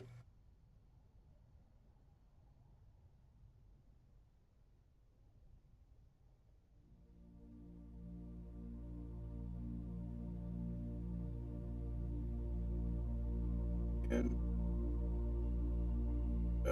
well, we're in for dew tonight. What's the dew point? I don't know what's going on. I wouldn't pay any attention if something's happened. Get my humidity temperature sensor outside. That is right. But the dew point's 23 degrees, temperature's 33. As long as those two don't intersect, I'm usually free of any dew, any moisture. But regardless, as soon as these things start getting close, Pegasus will automatically turn up the heat on the both for the RASA and for the guide scope. Do a heater for the RASA for the guide scope.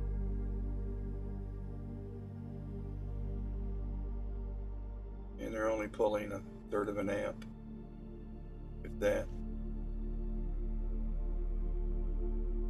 even dropped them down some. It just did while we were watching it. So it doesn't anticipate we're going to have any good tonight so far anyway. See if these graphs work themselves out. Nah. Okay. Enough of that. We're at 3,886, dropping. Last night I got to 33 something before I shut it down. Take a look at my stars.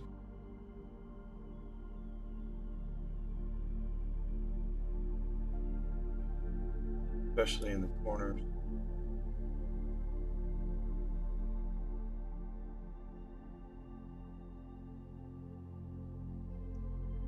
I am not well focused. Yeah, I'm a Pegasus Firebox fan. I have 4 kits. Actually, I have more than that. There's 4 kits that I interchange on the 2 piers, and then the solar setups. And here these stars are kind of oblong. That's just the optics. Really see it here. I'm over in the corner. The Rasa has a pretty good. It does pretty good. But I know my back focus, you have to get it within a millimeter. I'm telling you, it is. You have to get it within a nanometer. So finicky. I have the right. I have the right adapters to have the right focus from Starzona. So I don't know. I'm gonna have to get back there and play around with it when I get some warmer weather and I can sit outside and make some changes.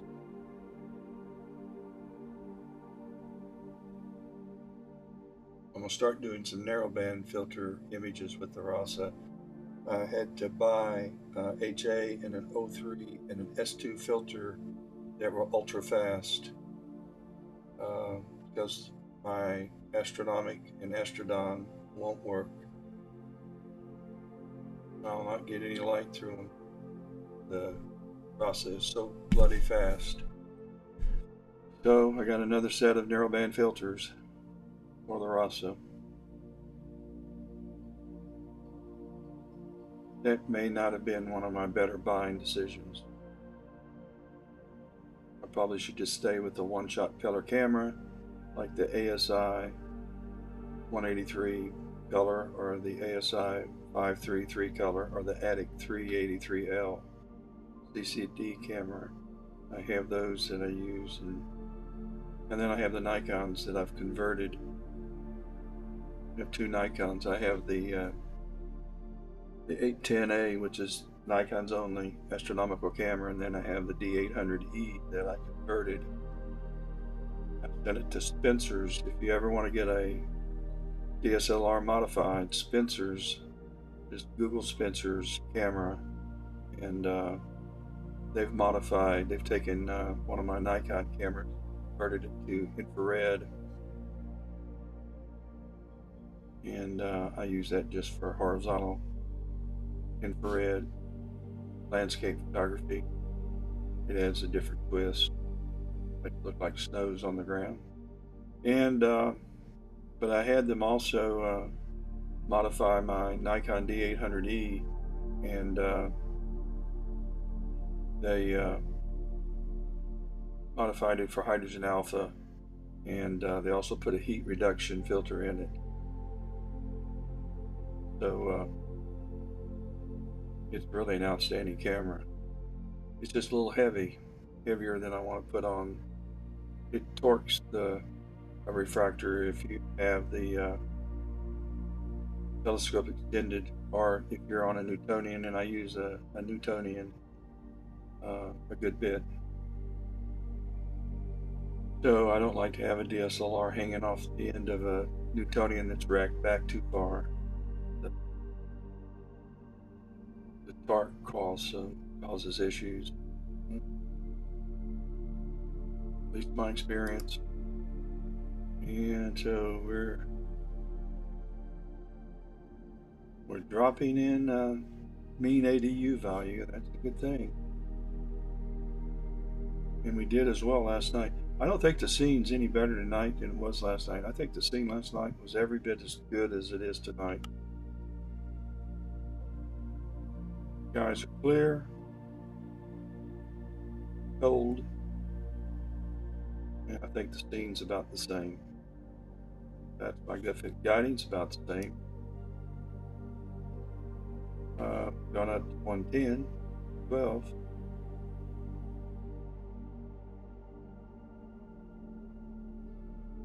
And our guide star, I really don't have a good guide star. I can already see that that's part of a problem right there.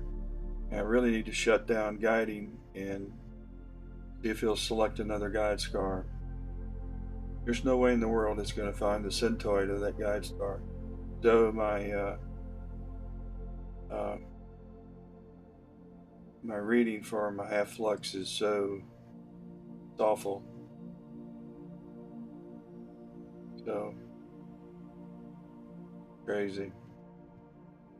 And I could be out of focus.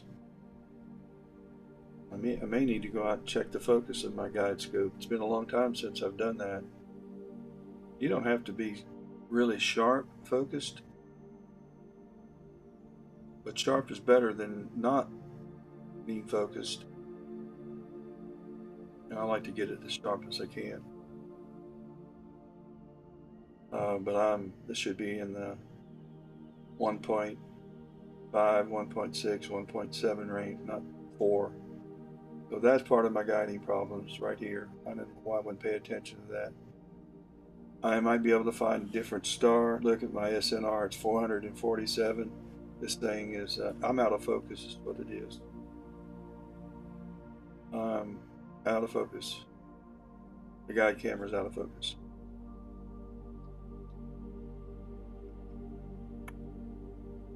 So he just has a very difficult time of finding the centroid in this star. These readings are going all over the place.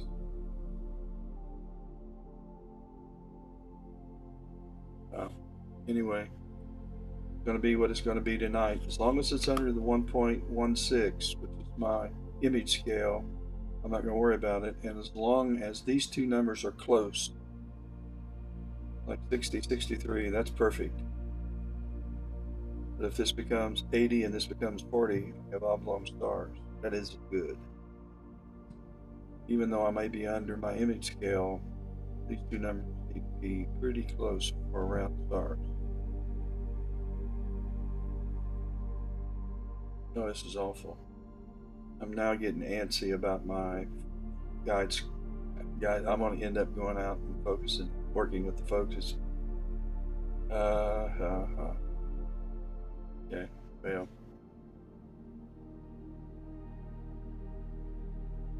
Alright, let's go back outside, and not outside, let's go check out.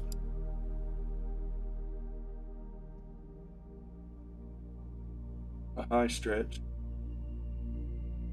Got the data. The data is there.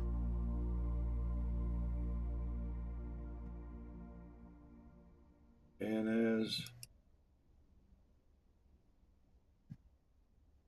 I used to say when I was about 5 or 6 years old, goody goody gumdrop.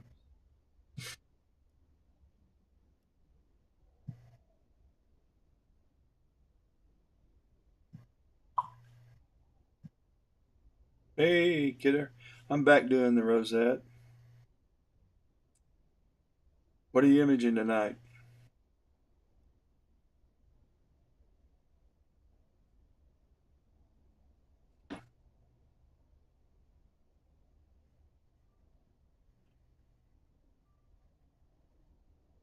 And are you going to get up tomorrow morning, or are you going to stay up all night and do the comet? I don't know.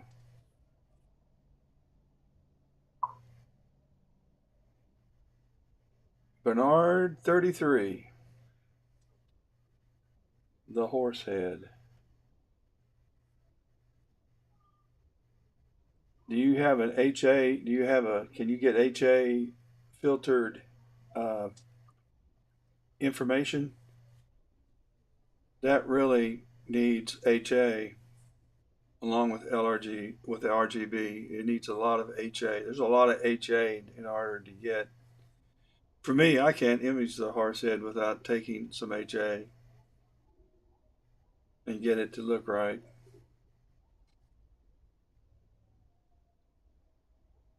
RGB, I just can't get a good where it's real wispy. Maybe it's my processing, but I just can't get a good one.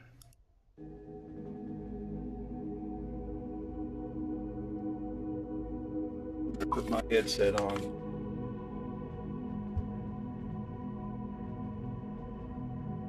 Yeah, I would use the L Extreme.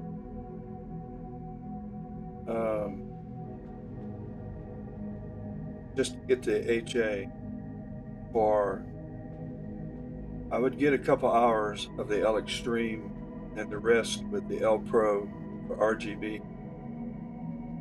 If I was doing it, that's what I would do. But if you're just gonna do, I don't know if have you done it in the past, and if you have, uh,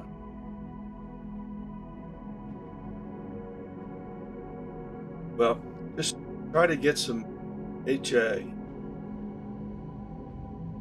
and I think you'll be glad you did.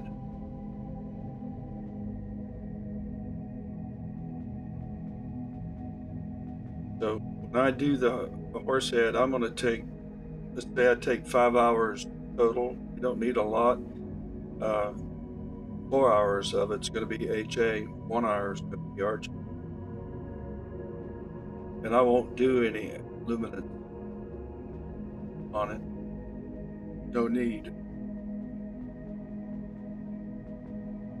But the whole Orion, that whole complex, has such bright stars that you almost have to take 5 and 10 second images in RGB just for the stars.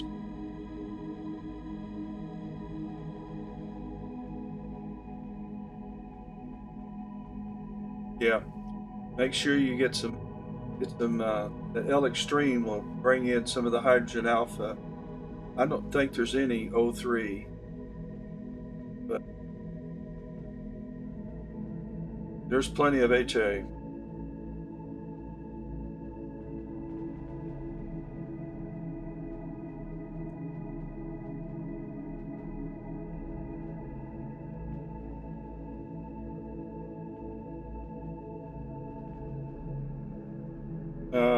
Let me see.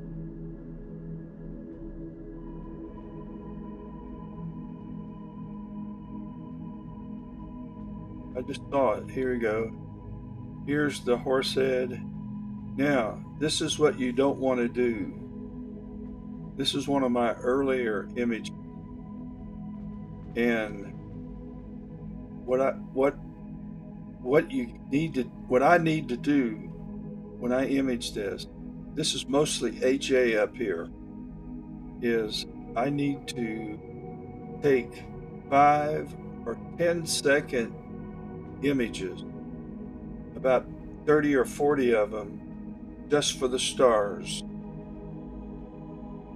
and then go ahead and expose for the nebula, and forget the stars when you do that, and then use the 5 or 10 second stars that aren't saturated and blown out like this. That's one of the. This is an old image. I may have taken that with the DSLR too. It's a long time ago. I was looking at some of my Facebook. These are the Beach Boys here. I don't know who that. I forgot who they were. That's Three Dog Night.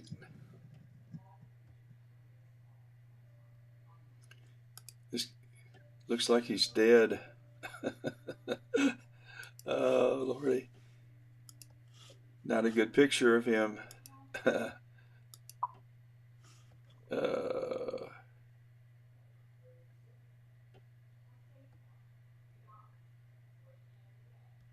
Temptations. Look at Patti LaBelle. This is Patti LaBelle. Look at her outfit. It's got holes in it. That's crazy. I shouldn't be making fun of her wardrobe, but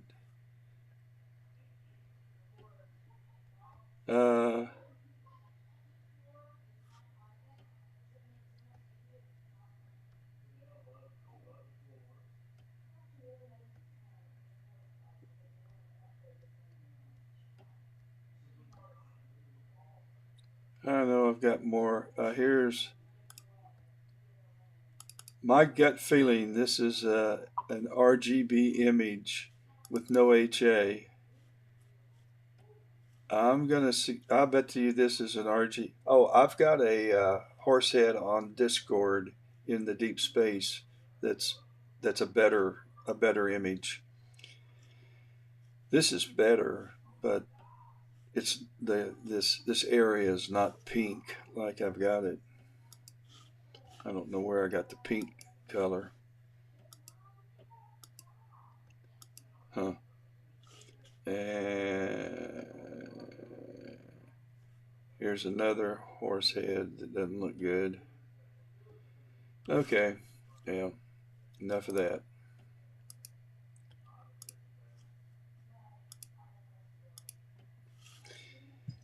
All right, back to business. We're at 3817. And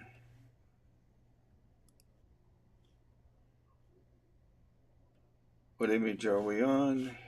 Let's see. It's going to tell me in 8 seconds.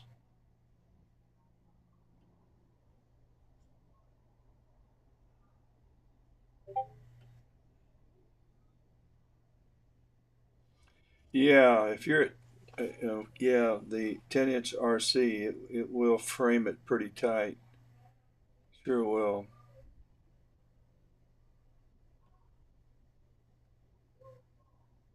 What's the focal length of that? About 1,000, around 1,000 millimeters, 1,200 millimeters. No kidding. Oh, wow.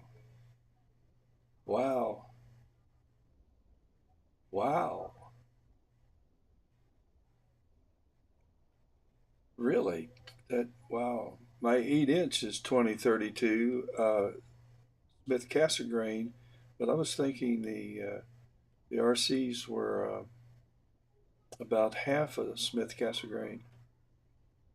Hmm. Wow. Yeah, you're going to get the whole head. You're going to get a big old dark head with a little red around it.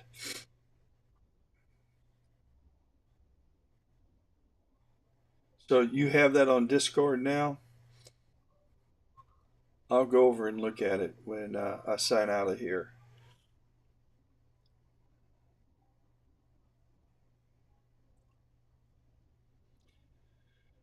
So we're at 84 frames, headed for 100 and what, 20? Okay, yeah, I'll go over and look at it.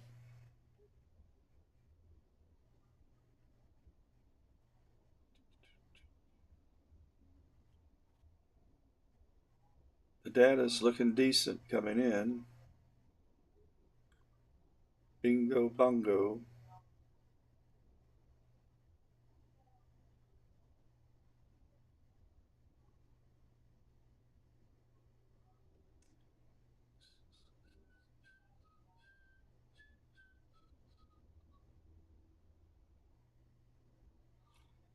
And guidings, it's gone everywhere. It's in the low 70s, then it's 110. We're at 54, 54, 49. That's fine. That's good.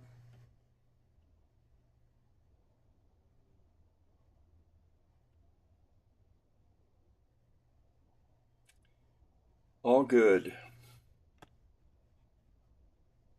for our consumer mount.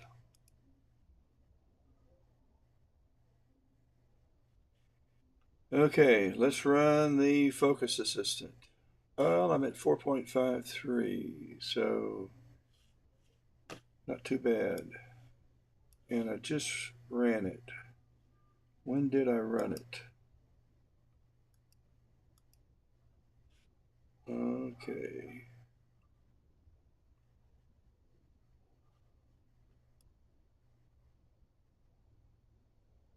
So we're actually doing pretty good.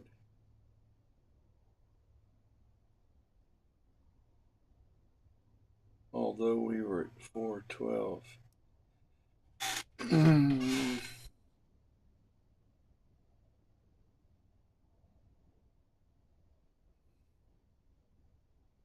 Hmm. I'm gonna go ahead and run it.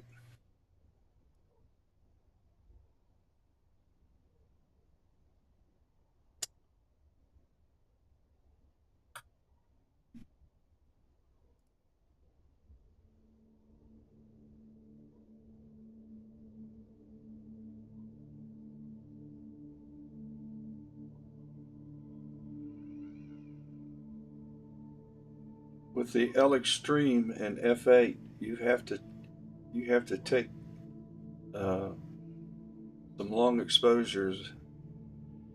You gotta sit on 5 minutes just about every time you image with that, don't you? Anything less than 5 minutes is that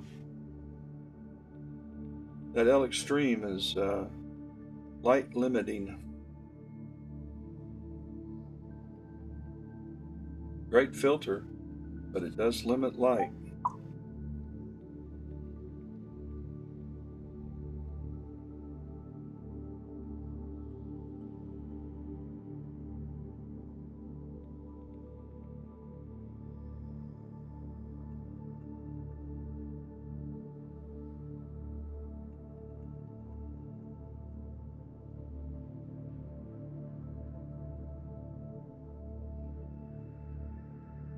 Oh, that looks good. I'm looking at your horse head.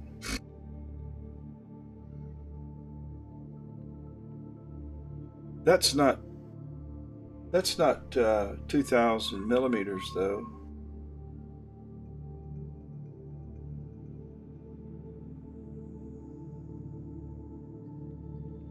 Surely that's not 2,000 millimeters. You would be much closer.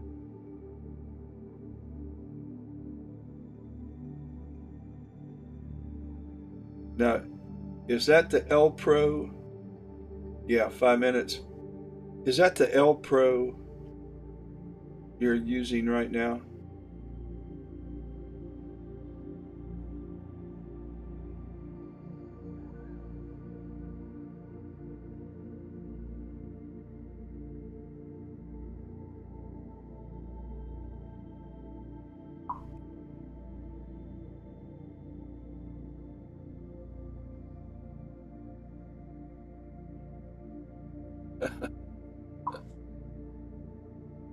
uh, so the manufacturer lied to you. Oh, what happened? Did I forgot to look at my. So I'm at 410.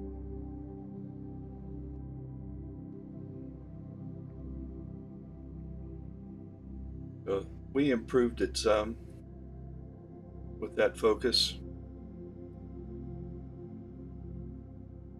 Ho, ho, ho.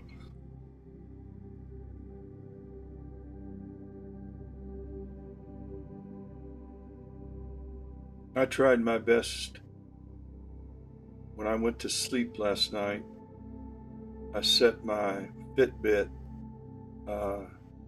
alarm to 3 o'clock, and it doesn't make a lot of noise, but it vibrates a good bit. And I slept right through it. I'll probably do the same tonight. Uh, One of my favorite filters for, I gotta find it, I forget what it is. Yeah, the Sky Glow filter by Orion. It's an IR UV cut filter, and I love that filter. I like it better than the L Pro on my RGB imaging. And I had it, and I really never paid a whole lot of attention to it. And I was running the Rasa along with the Vixen, and I had the ASI 533 color camera and the ASI 183 color camera on the Rasa, and I had the 533 MC on the Vixen, and I was doing RGB, so I was trying to find an IRUV cut filter in my bag of filters, and I came across the Sky Glow, and I love that filter. It's for a light pollution filter. I think it's it's really a decent filter. I don't know what I paid for it. I don't know. I don't think I paid much for it. But look up the Orion Sky Glow filter. See what it is.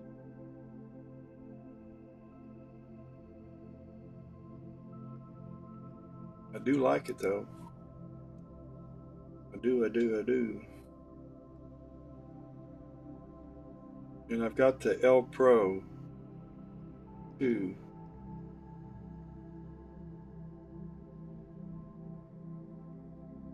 And I got the L Extreme. And when I run the L Extreme on, I've got the Vixen is an F7, so I'm with you. You got to take 5 minute. You got to take 5 minute subs.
Yet I think the scene conditions, although it's supposed to be better, isn't any better than it was last night. To me, it's about the same in my backyard.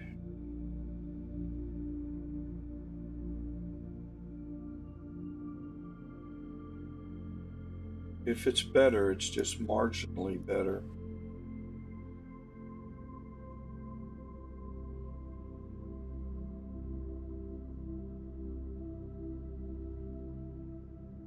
Hmm.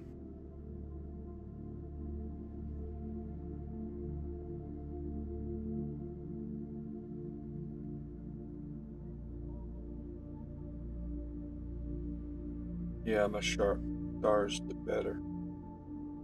I needed that autofocus.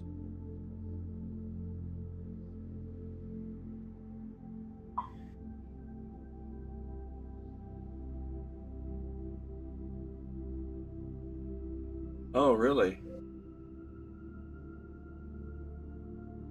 I don't, even if I was up there, my eyes aren't as good as they once were. I don't know that I would be able to see that smudge in the sky.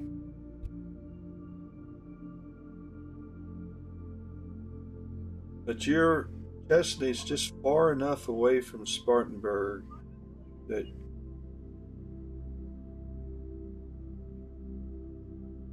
are you out in the country also? Kind of had the feeling you weren't in a neighborhood. I don't know why.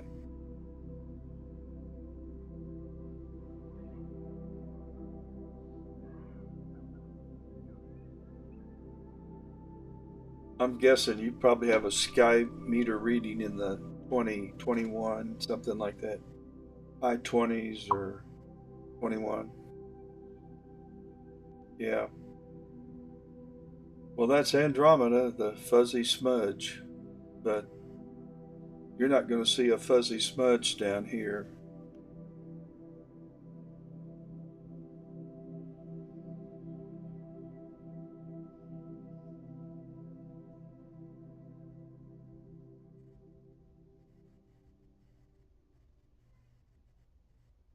But I'm not going to complain. I'm fortunate.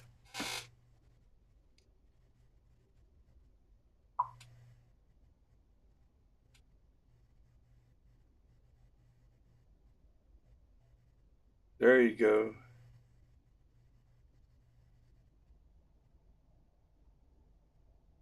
Well, as long as we're harvesting peaches, you're going to have some nice skies.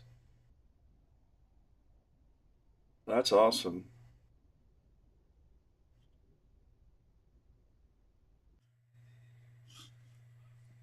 Wonder how my battery is holding out.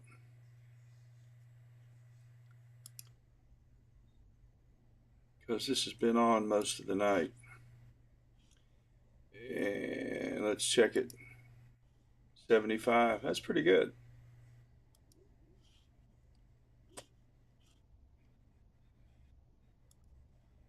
Can't complain.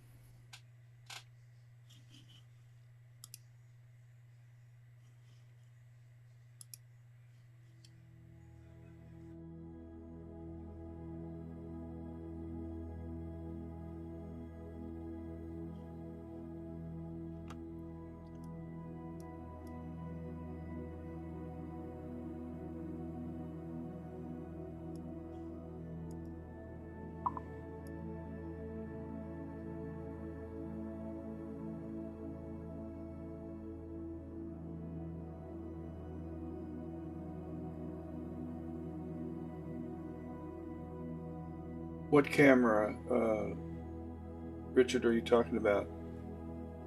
The ASI camera? 183 MC camera?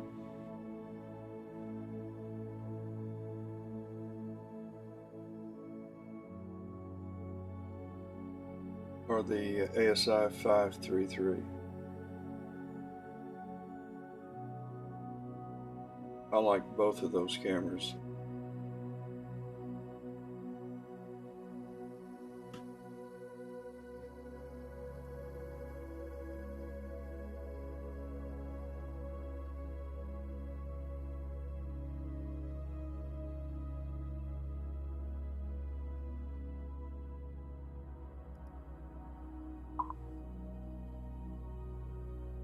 Oh, well, this is the ASI 183 MC camera,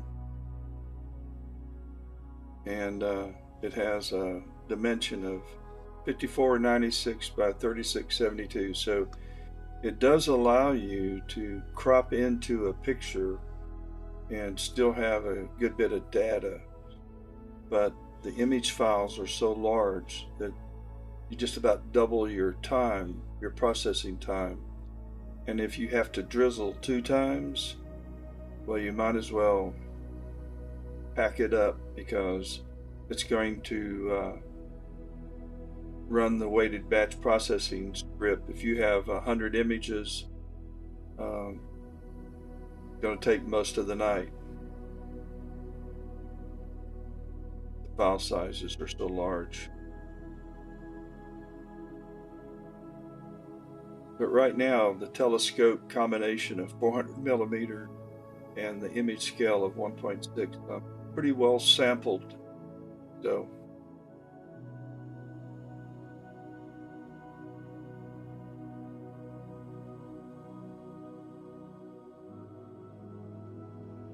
the 183 does have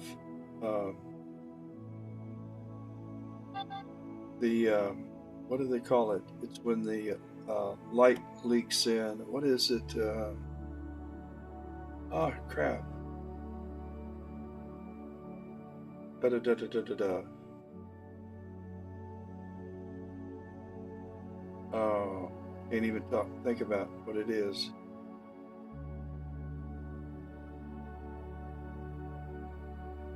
I'm getting older.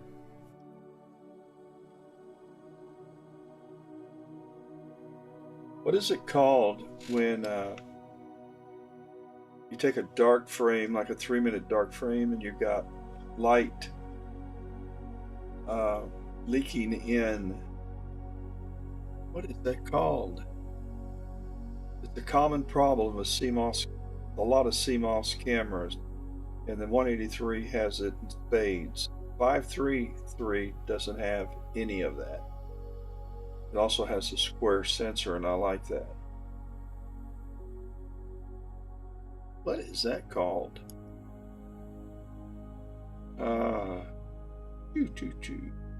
Help me, guys.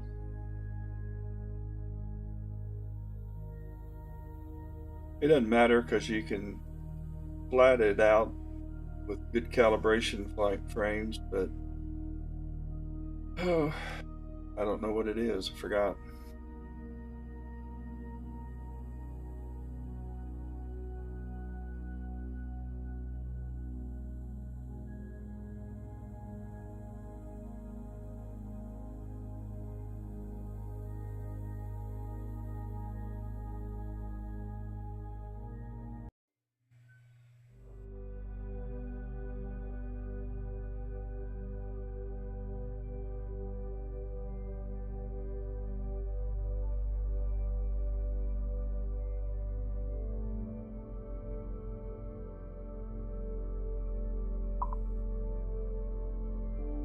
Amp glow. Thank you. Yeah, I'm sitting here still thinking amp glow. Well, this has it in spades, but it does flat out in calibration. And the 533 doesn't have any at all. The 1600 doesn't have very much, just a slight cast. And I love the ASI 1600. I have 2 of those because at one time that's all I imaged with. I'd run those 2 whatever 2 telescopes I had on the piers.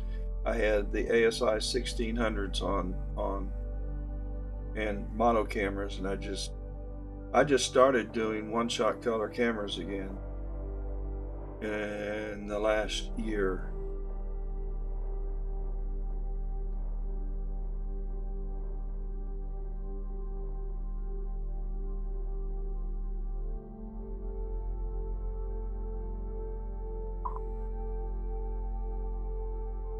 No. Nope. Now the 2600 has a large file size, doesn't it? Like real large.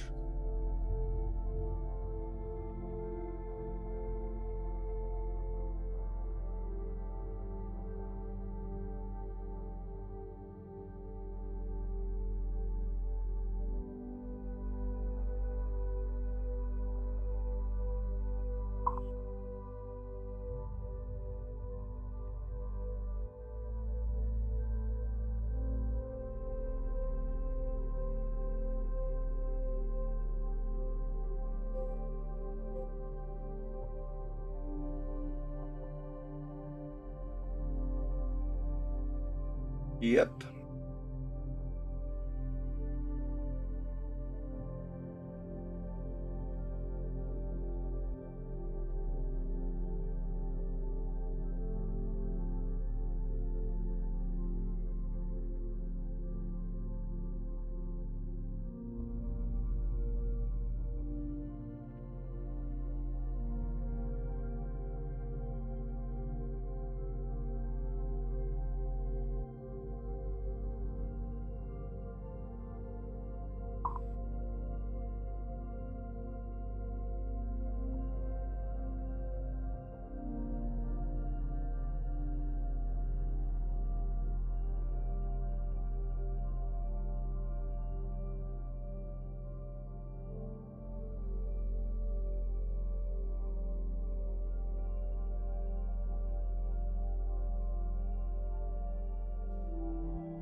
Hard drives have to get bigger and bigger, don't they?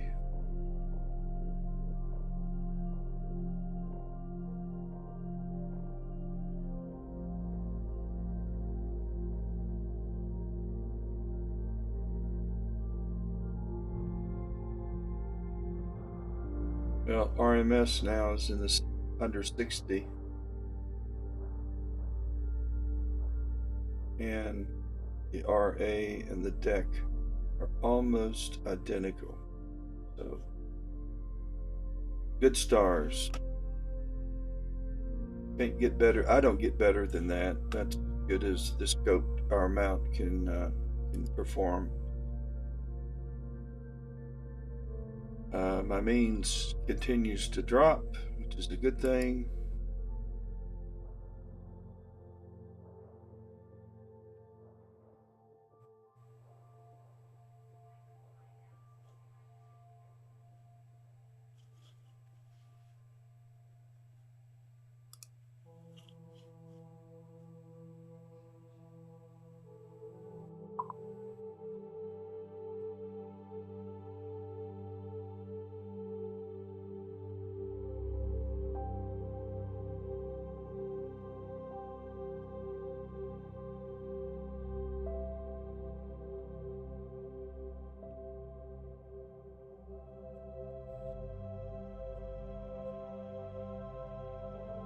Yeah, I'm using these Samsung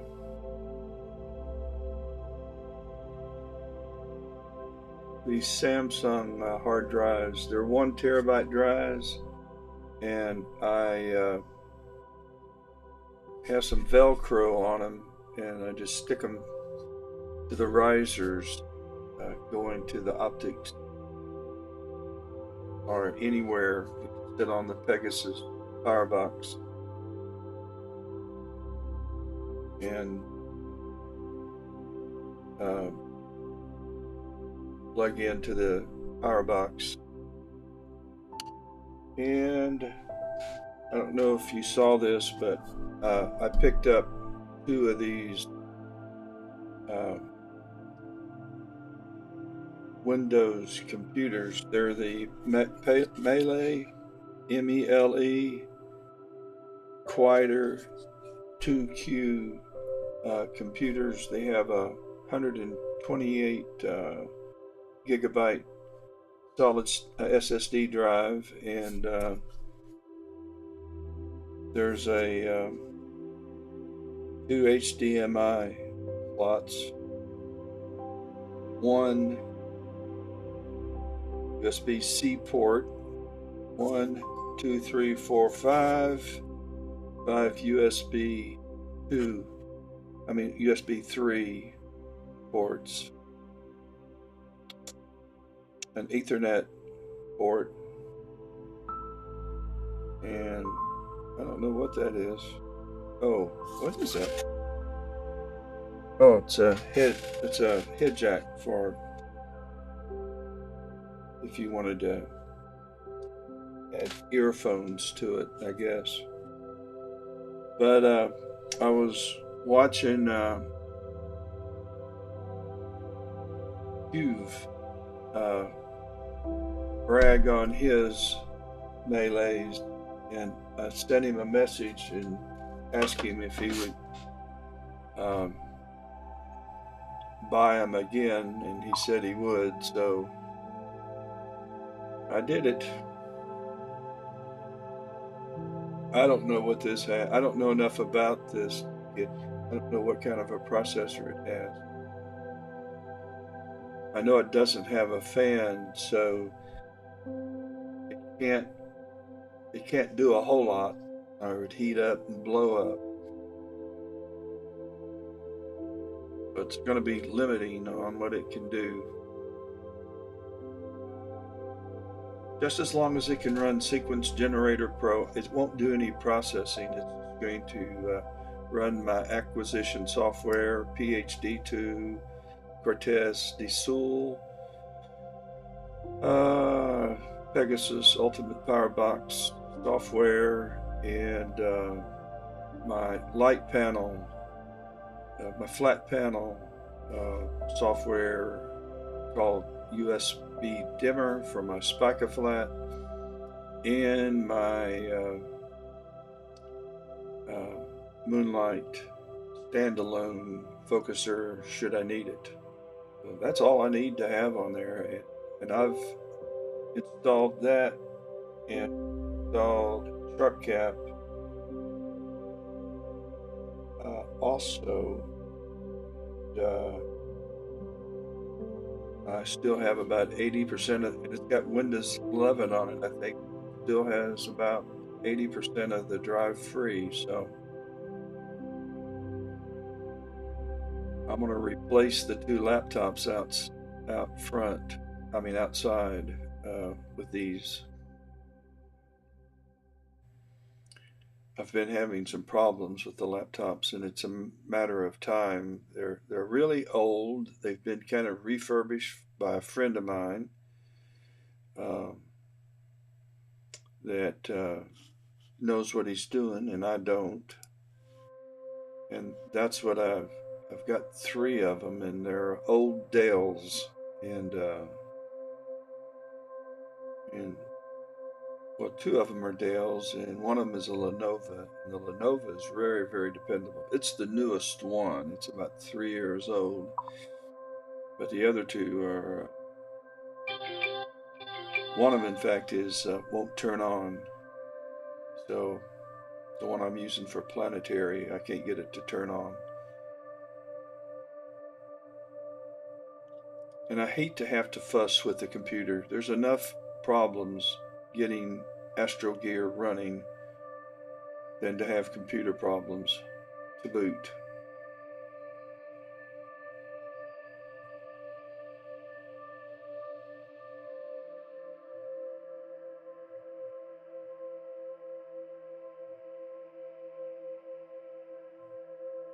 That's probably something I should have thought about, but I wanted it to ride on the telescope, on the OTA, and be really lightweight.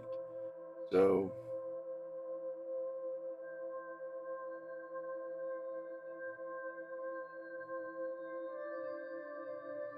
they'll have fun. Hey, the 174, uh, Richard, that's an awesome camera. You're not going to give that to the grandkids. You're going to be, that's an awesome camera. Uh, it's a great planetary camera. It's a great uh, solar camera. It's just, I love that camera.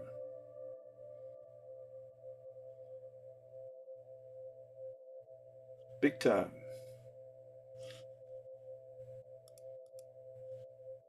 No, the heck with the grandkids. Put that on Grandpa's telescope.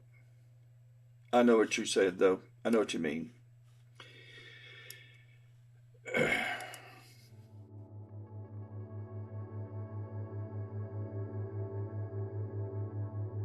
I gotta pay attention here. What time do I transit tonight?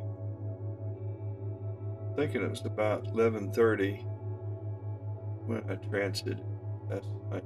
11:20. It'll be about the same. Find out. 11:19. So I've got 1 hour, 2 hours, 3 hours, 4 hours time and 3 hours imaging.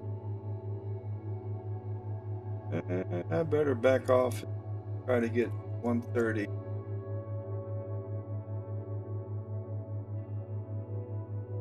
Yeah, also set this up. Park telescope done. And turn everything off.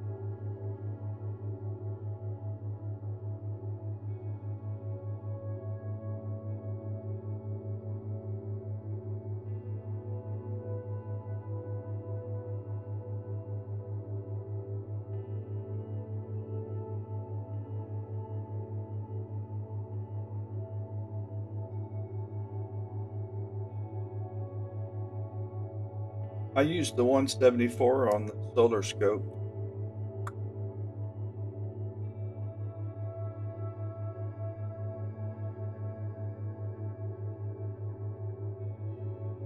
Does a great job. I'm sure equally well on anything you do.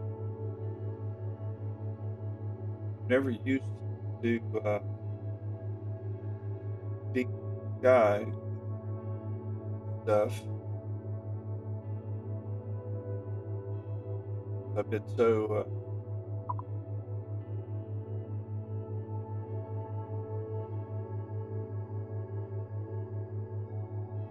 going to have a lot of fun.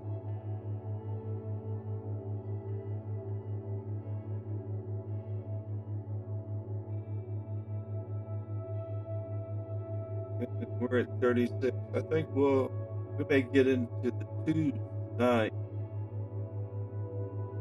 3,600 now, and we're going to go to 3 o'clock roughly. Yeah, we'll probably drop down into 2,900, 2,800. Mean those images really, really rocket if my guiding holds.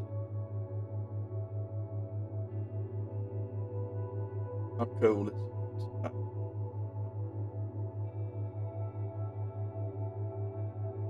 32 degrees.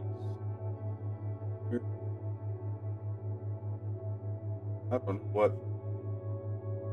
crazy. 2 points, still 22. My 2 heaters are barely turned on. So Vegas doesn't think I'm going, or at least so far. Good thing.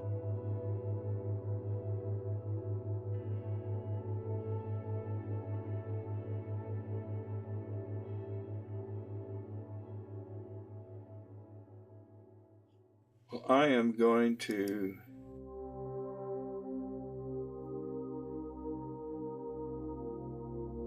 sign off and go downstairs and fix something to eat. I missed dinner. Well, I snacked on some junk. I missed good food. And I'm going to go down and wrestle something up and come back up and watch the flip and then go to bed and set my watch alarm to wake me up at 5:30 because I'm thinking 5:30 is going to be early enough to image the comet.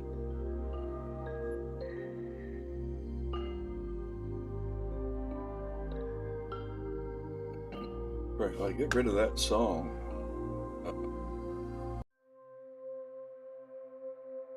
All right, let's find search for C2022 and we want right down here. No, we want ZTF.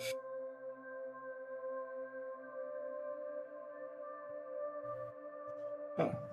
Let me find this comet. ZTF2022 Z2022 E. Huh.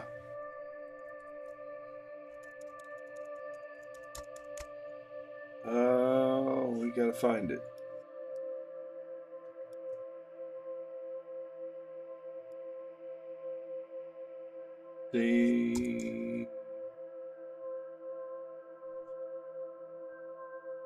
Go down through.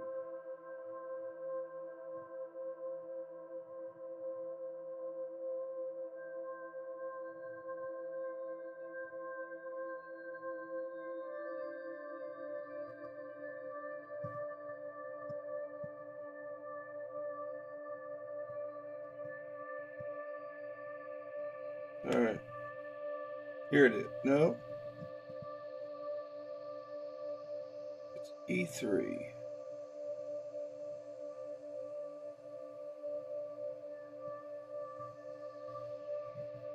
Huh.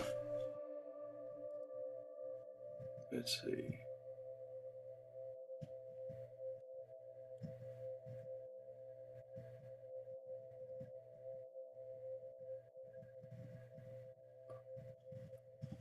All right. Let's go to.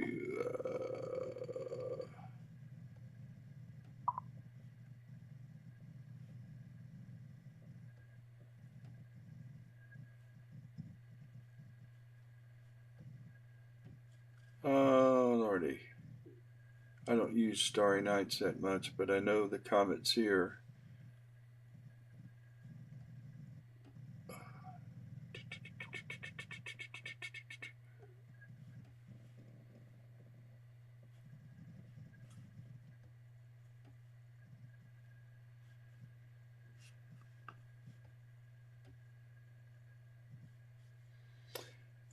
Let's go back over here. CO.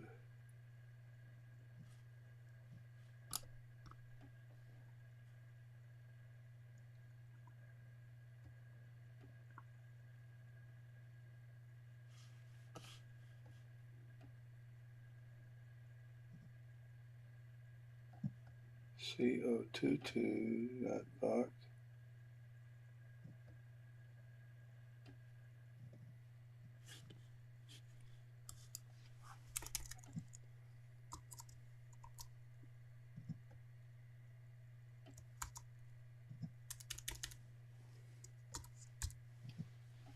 Let's go back down here. Okay, let's go.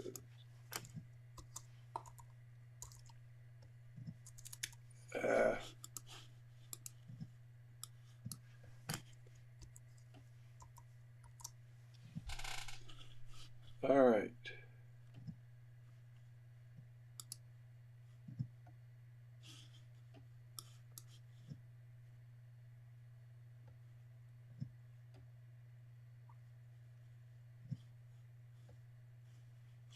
We want ZTF C2022 E3 find.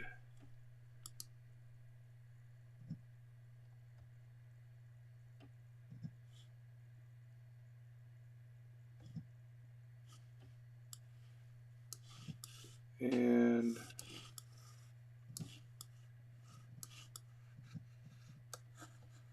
it ought to be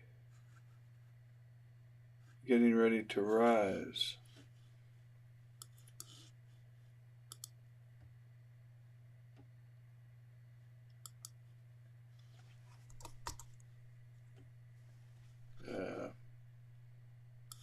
It didn't find him. CO2.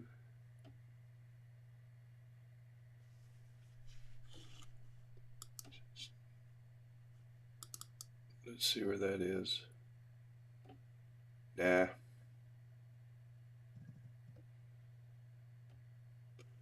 Not right.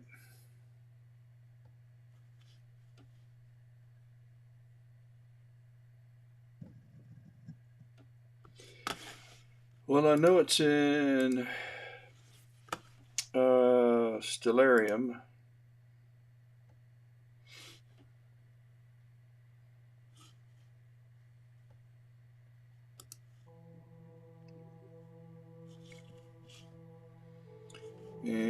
Let's see if we can find it.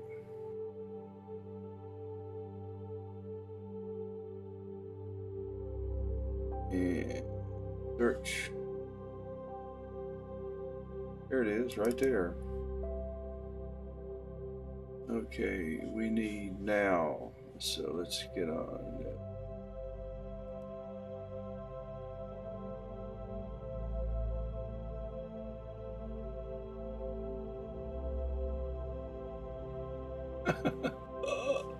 What the world's happening on to me?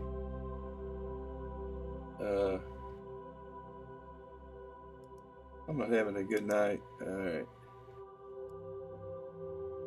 Well, Solarium just crashed on me. Try it again. Actually, I hit the close button.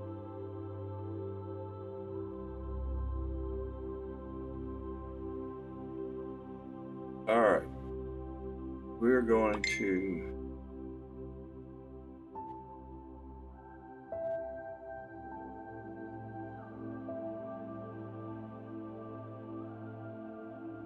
and so there it is. Are we? No, we're at 12:16. So we need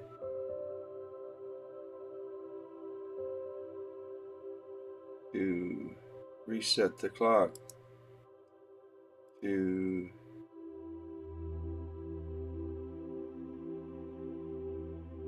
now. Where is it?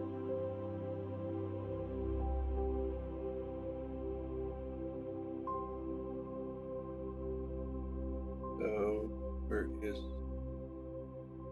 Should be around here. So let's. Where are you, Comet?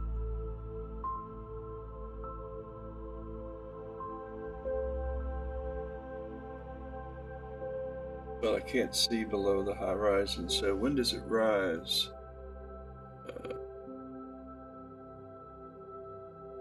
Rises at okay, that's the problem. It's below the horizon. Rises at 11 midnight. So I need to change the view so I can see below the horizon. I don't remember how to do that. There you go. There's the comet right here.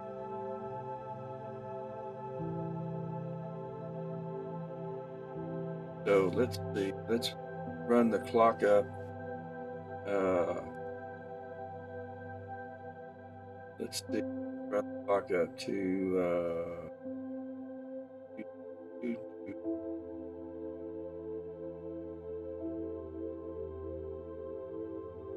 try 04. No, 05.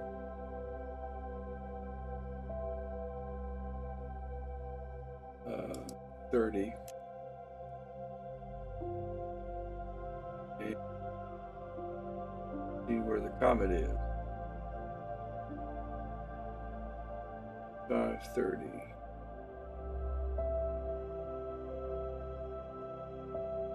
And I've lost it. Right, okay.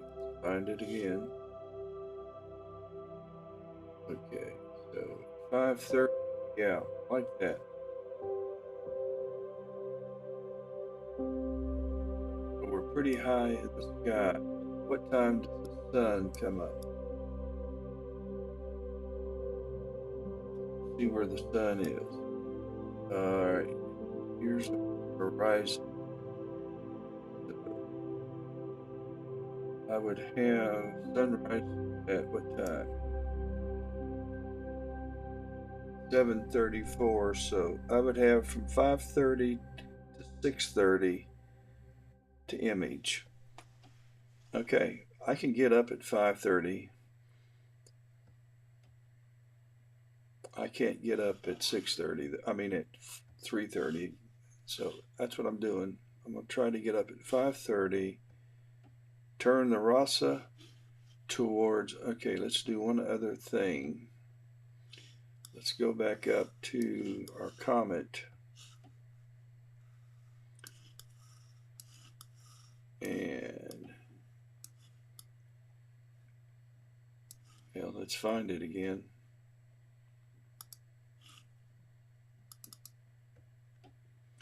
All right, there's our comet. And what is the RA and deck at that time? So this is what I'm going to need so I can plate solve it. And that's what I'm going to do. Okay. I'm just going to leave this up. And let's go back outside.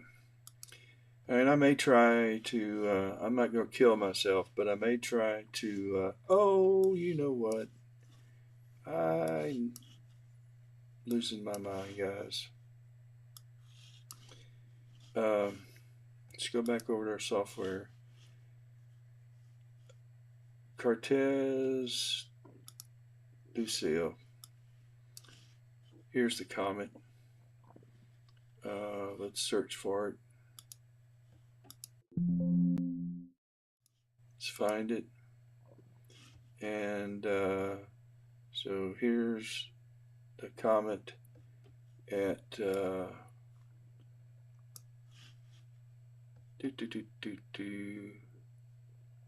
at 6. Wait a minute. At 4 o'clock in the morning. At 4 o'clock in the morning, it is there. So I'll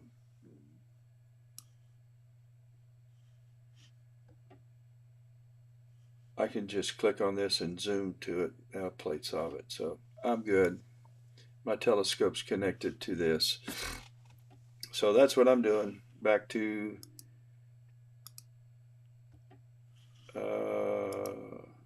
our image. Let's see where we are. Let's do a high stretch. I like it. Let's bring up PhD. We're still guiding okay. And our deck is somewhat lower than our RA, and that's not good.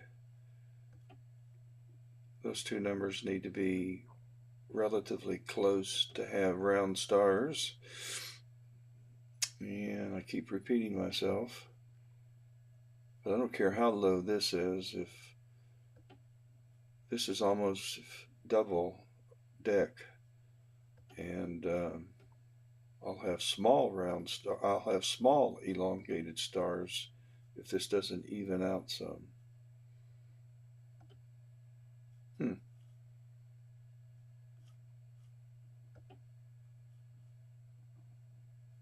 I don't know what's going on there, but it fluctuates.